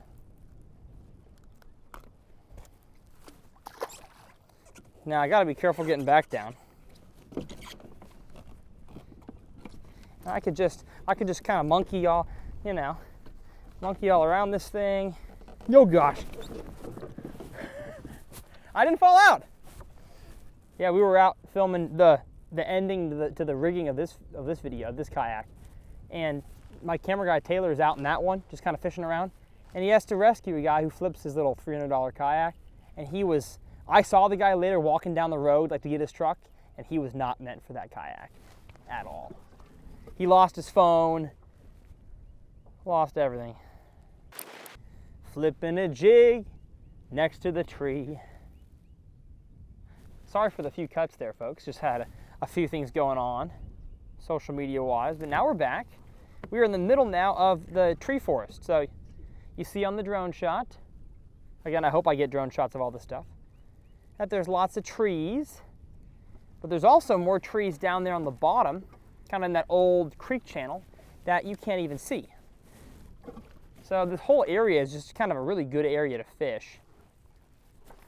Just because you can't see a tree doesn't mean you shouldn't cast in that area. And so I'm just dragging the jig around, pointing my scope to find out where the best place to make a cast is, but I'm not even seeing any dots down there. Maybe that's a fish, I don't know. I'm just kind of poking. I'm live poking.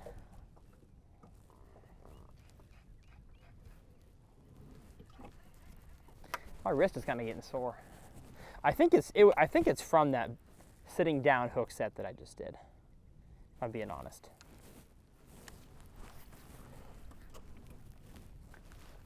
If I'm being honest, you're first and my last name. We'll just sound better together. Probably always will. Like a cup of coffee and something. I think I have a bass in front of my kayak. Pretty sure there's a bass. Unless that's bait. Nope. That is bait. That is bait pop.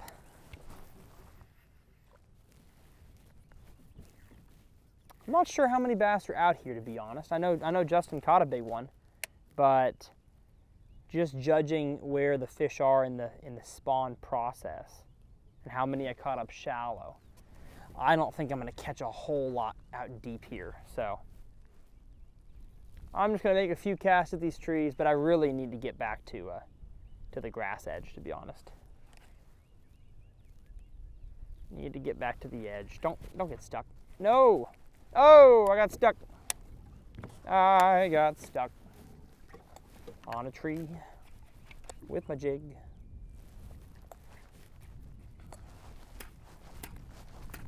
Got it. Got it back.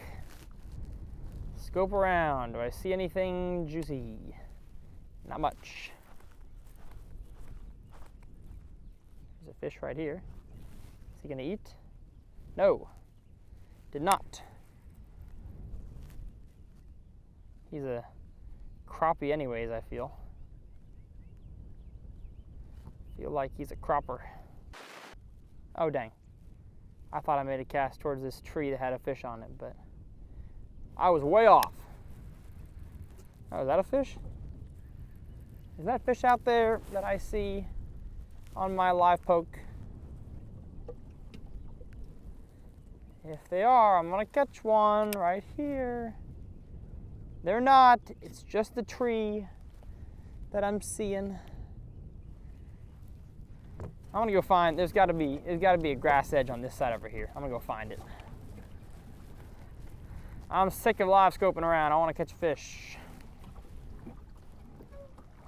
But of course, as I look for said grass line, I will also be looking for them fish, them bass. Is there something there? Yeah, there is. Right behind the dang boat. There's a dang fish. I don't even know where he went. That's the problem with scoping around. Is I get so in tune, I get so distracted by what's going on the screen that I lose track of what's going on around me.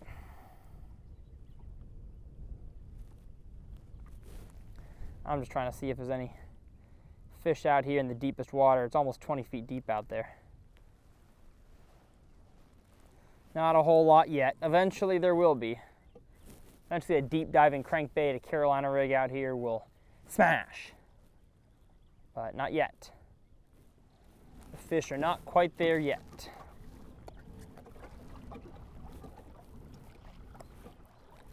Pouring your heart into a song that you ain't gonna sing. It's a match made up in heaven, like good old boys and me and me. As long as your live scoping.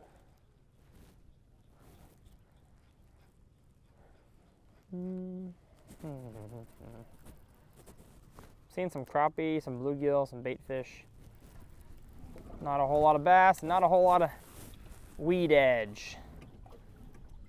I think I had a good jig bite on this lake with a giveaway trip winner. I think it was May. So that was a whole nother month that these fish had to the grass had to grow up. And I mean, we were fishing a pretty steep grass edge. Wasn't none of this sloping junk. It was pretty steep. There's a decent grass edge here. I bet y'all are sick of me saying the word grass edge. I'm sick of it too. I just want to catch one. This is probably the longest time span that I've been quiet during this whole video. Just kind of enjoying it out here. Just enjoying the world.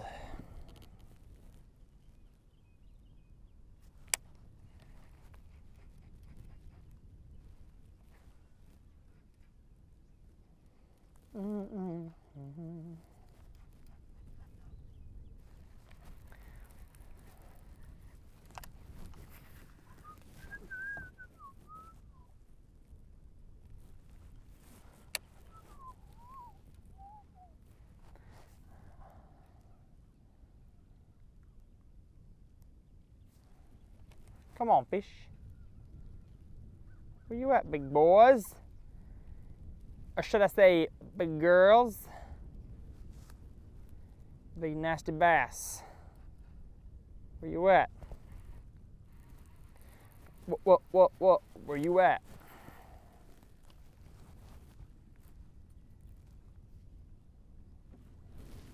I found a good grass edge. I mean, y'all can see it from that angle probably. I mean, that's one of the best grass edges I've found.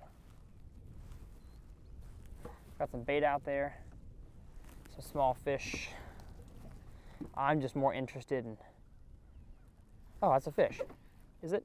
Well, no, grass. Oh, I have a feeling that was not just grass. Oh, it is. I see the grass higher up in my line as I hop my jig on the bottom. Yeah, I had a stalk of grass on me. That's funny. I could see that.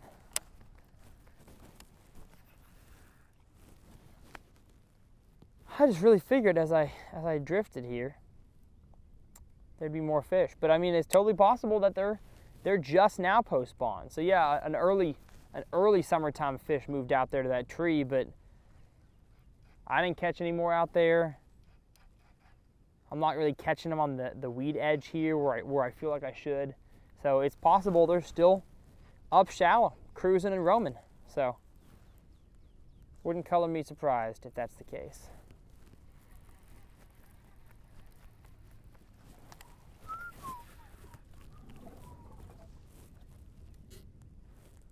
Man, it's impossible to get the tail of my kayak. Uh-oh. Uh-oh, that camera back there died. So, let's go ahead and do a cut here to get new camera. And we're back. Back again. Guess who's back? Cast my jig. Whew, this topwater is very precariously sitting where my ankle is. All right, let's gosh darn catch one on a jig. I need to slack line him. I need to slack line one, brother. A kayak that's hard, but I want to do it. I want to give him the old slack liner.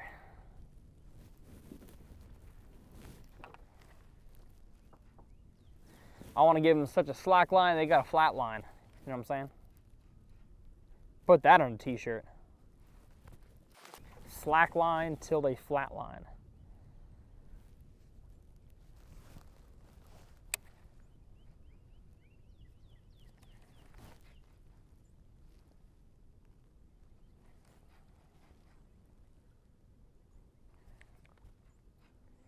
It's just, you can't tell me that with how many fish I've caught in here, there's not more out on these edges.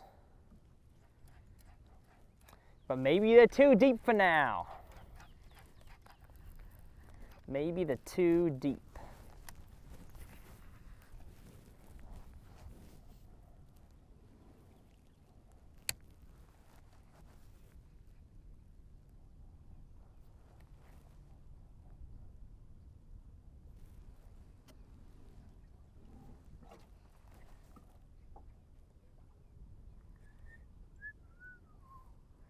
I just want to feel my line go tick, and then it goes slack, and then I slack line them.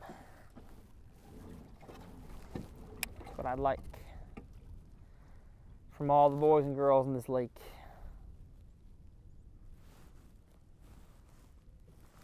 I can't believe that there's not more just out here in the middle. I could have caught a lot more fish by now if I just covered the bank with a walking bait. That's not what I'm feeling like doing. Feeling like catching one on a jig.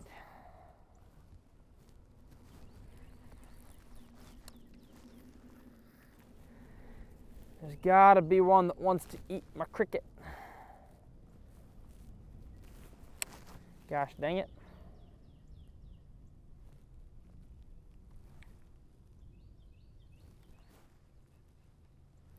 We caught a lot on the dam the last time I fished out here with the jig, and it was in May, but I'm close. I'm gonna go give it a shot.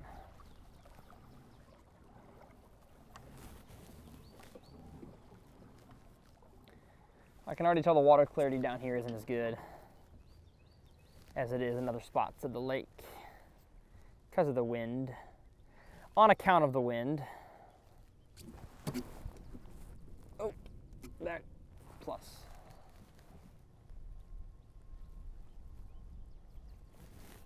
"20 feet deep out here."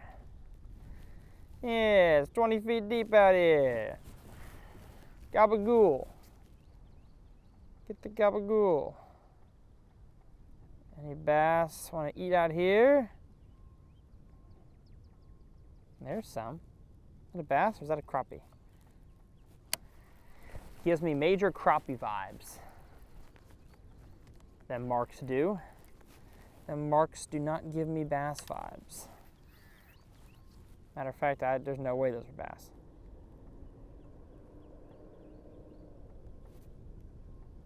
Yeah. They're not bass.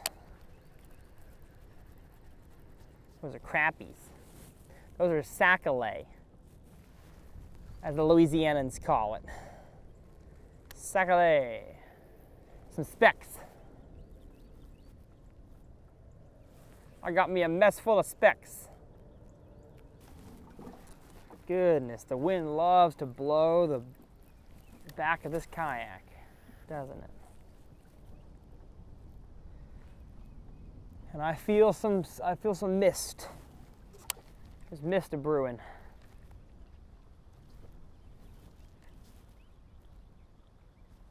Yeah, I think this is kind of a fool's errand, to be honest. I think I'm trying to force a bite that was here last year, later on. I'm trying to force it now, and I don't think that's the wise move to make. Don't think they're gonna really be jig eaters today. If I fish some really good grass edges and got one fish, and that's it. Well, hold up. Gosh. Had to stand up, give him the slack. All right, well, there was a bite there. Good to see. Let's see what we got. Give me that thump, baby. Give me that thump. Come on. Dang. Okay, well that's 2 bites. I count that as a bite, even though I didn't confirm that it actually was a fish. I'll count that.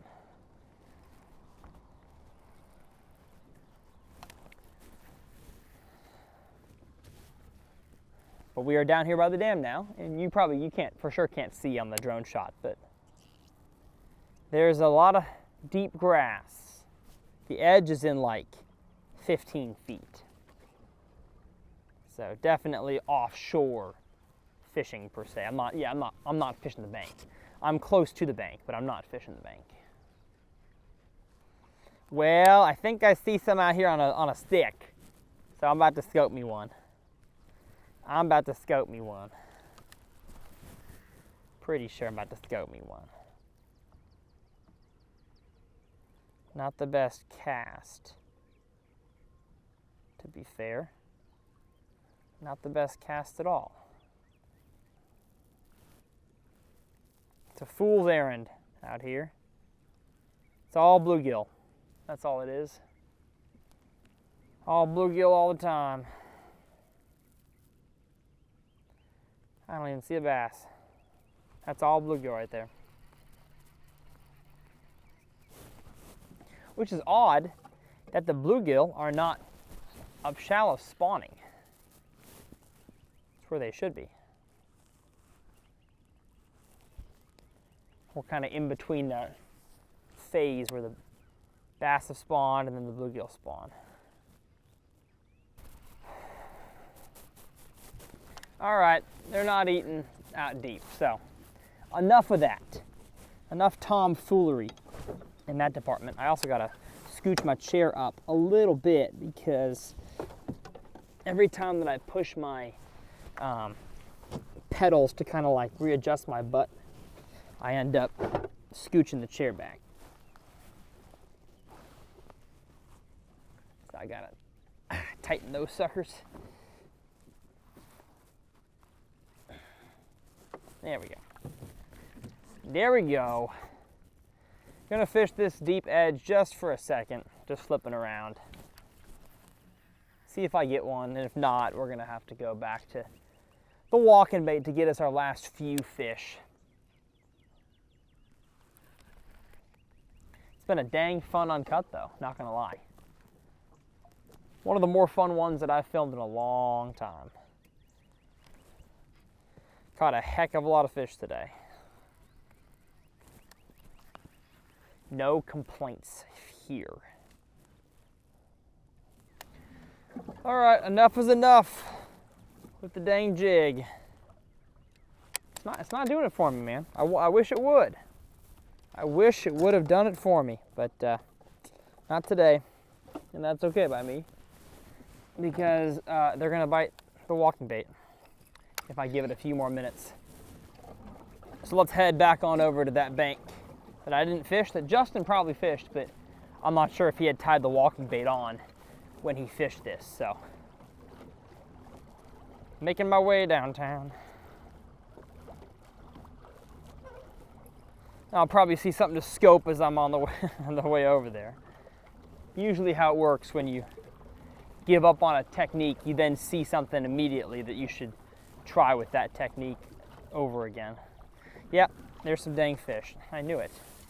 I knew that I'd see something. I didn't even know these trees were out here. Didn't even know.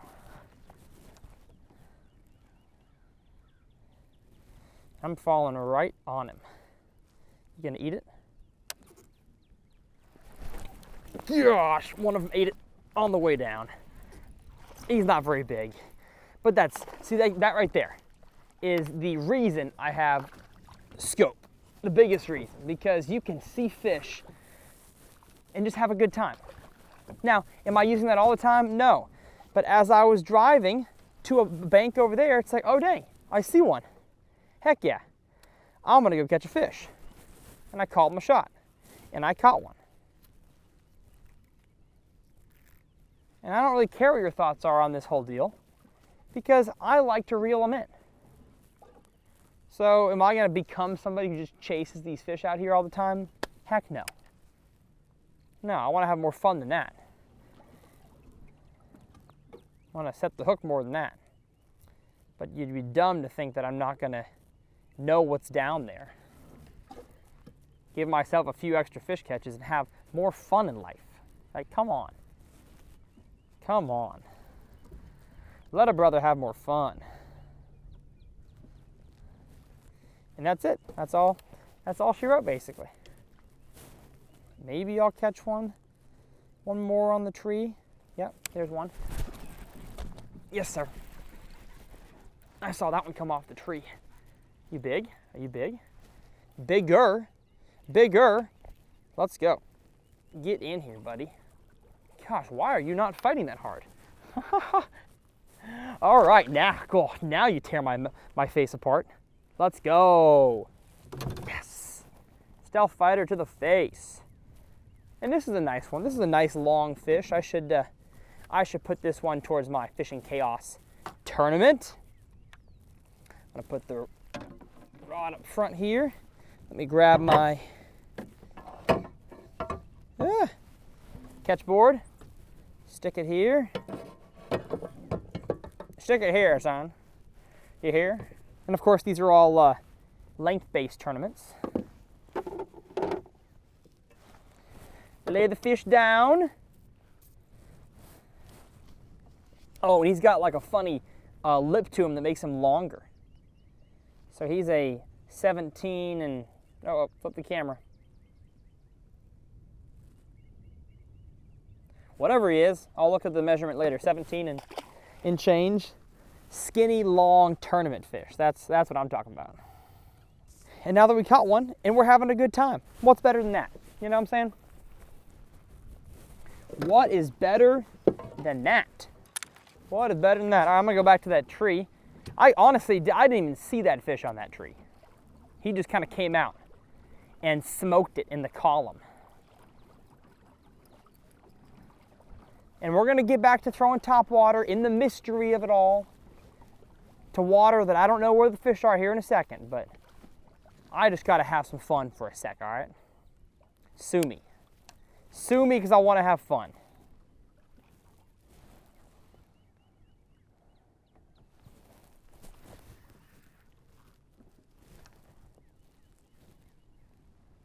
Sue me because I like having fun. And I think that's all she wrote. I just made another cast by the tree and didn't have one come smoke it, so. Probably done in this area. Look around for some more trees. There's a tree over there. Looks like a fish. It doesn't look like a big one though, that's the problem. But I'm falling on him. I think he's coming for it.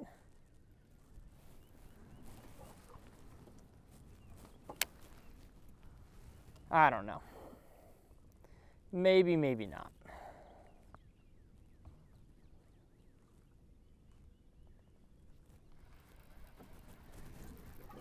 See, that's the fun part about this.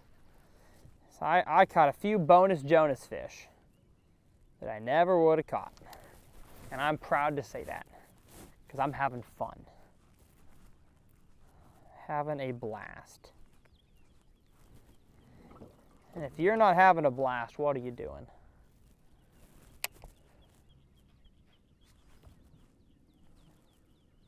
All right.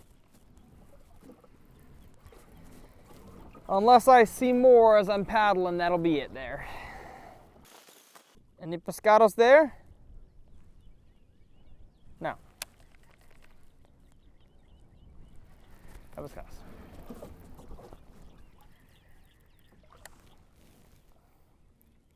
Thank you, Jake, for giving me some fun fish catching action. I appreciate you a lot. And it got me a fish for my tournament. So how about that? Come on now. Uh-oh. Uh-oh. That's not good. Oh, no. That's not good at all. We have a mega predicament on our hands here. Dang, how the junk did this happen? I got caught and then I wrapped the whole kit and caboodle around. Okay, there we go. All right, we're back. A few more fish catching, everybody. You know what, let's check in on Justin Cam. Oh yeah, there he is.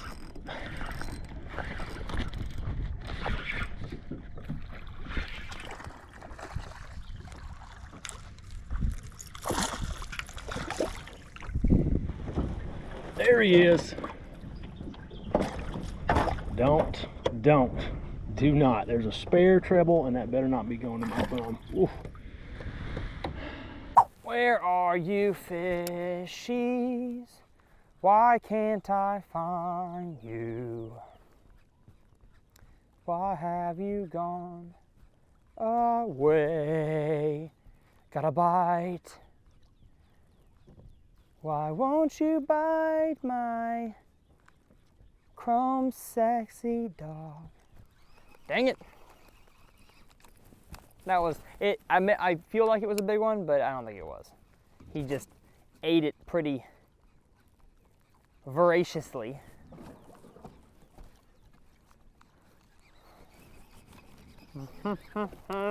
Dress changes who. They'd just be missing this thing. If they were in like a schooling mindset, they would all come back for this thing, but it seems that if they miss it, they're gone. Oh hey, you know what?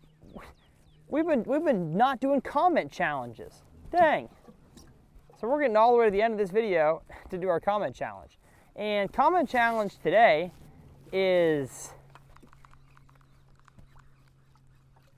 you know, I feel like I've done this one, and I'm gonna do it again. What's the biggest bass you've ever caught on a topwater? And also, I'm gonna say also lost on a topwater. So you can give a cool story about a giant bass you caught on a topwater, but also if you've lost a bigger one, I want to hear the story.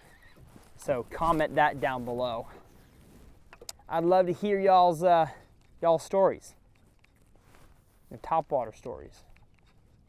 I'll share my story. My biggest topwater bass ever that I lost. Yeah. I'll go with the biggest one I've caught. The biggest one I've ever caught was on my personal best for a long time. It's in the 100 Ponds intro, and it's 9.85. Caught it at the Pine Cove Christian Camp Pond. That was, I mean, it was like professionally managed for bass back in the day, and then they let it go. So it eventually divulged into just small fish and giant fish, as ponds tend to do when they're not managed well. And that was probably not even the biggest bass in there, to be honest. One of my campers that summer in my cabin had one hooked that I think was like 12, 13 pounds. It was huge. And so that's the biggest bass I've caught on topwater. Biggest one I've lost was in Florida. I was with a buddy of mine, Hunter Hanks. He's a content guy on the professional fishing tours. He shoots for Ranger and Rapala and various companies. And him and I were just going out for 2 hours in the evening. It was Lake Panisofsky, if that's how you pronounce it, in Central Florida. And I was throwing this exact bait right here, a sexy dog. And I mean, the Florida sunset bite is some of the most fun ever. I mean, those fish just turn on around sunset. And I hooked one that was for sure over 10. I mean, it could have been 11, 12. It was ginormous. And it dogged me. And I was throwing a frog all day, so I set the hook like it was a frog, but it was a walking bait, and so I hooked it too hard, probably bent some of the hooks out there, and then in the fight, it just must have, you know, bent the final straw there, and it pulled off. And that was definitely my biggest topwater fish I've ever lost, which is a bummer. You hate to lose them on topwater, but that's one of the easiest ways to lose them, because they're not hooked by much sometimes. Even though you got 3 treble hooks, seems like the biggest ones always get the back treble. So that's my story, but I want to hear yours. Want to hear yours, and I want to catch one more measly fish. I think that even though we have cloud cover, the sun is higher, and these fish are just not as active shallow. They were really chewing there for a little while, but they're not quite chewing anymore.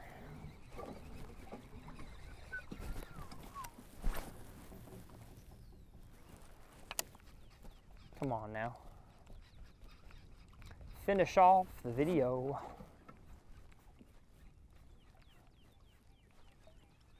Can't believe that I can't just catch one more little old rat. Just come eat it.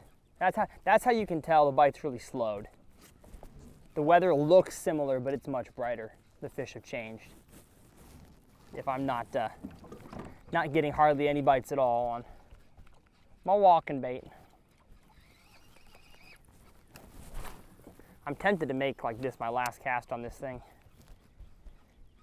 Go back to the trees, try to catch her on a jig. I don't know, man. I don't know. Okay, topwater's donezo. These fish are not feeling it anymore, but I mean, look at that. Look at the rash from the hooks on that bait. That is a sexy dog that is caught 1, 2, 3, 4, 5, a gajillion bass. And that's fun. We're gonna lock the jig in our hands for a few minutes here. Fish this weed edge, fish those trees, fish down by Justin, and then we'll call it a day.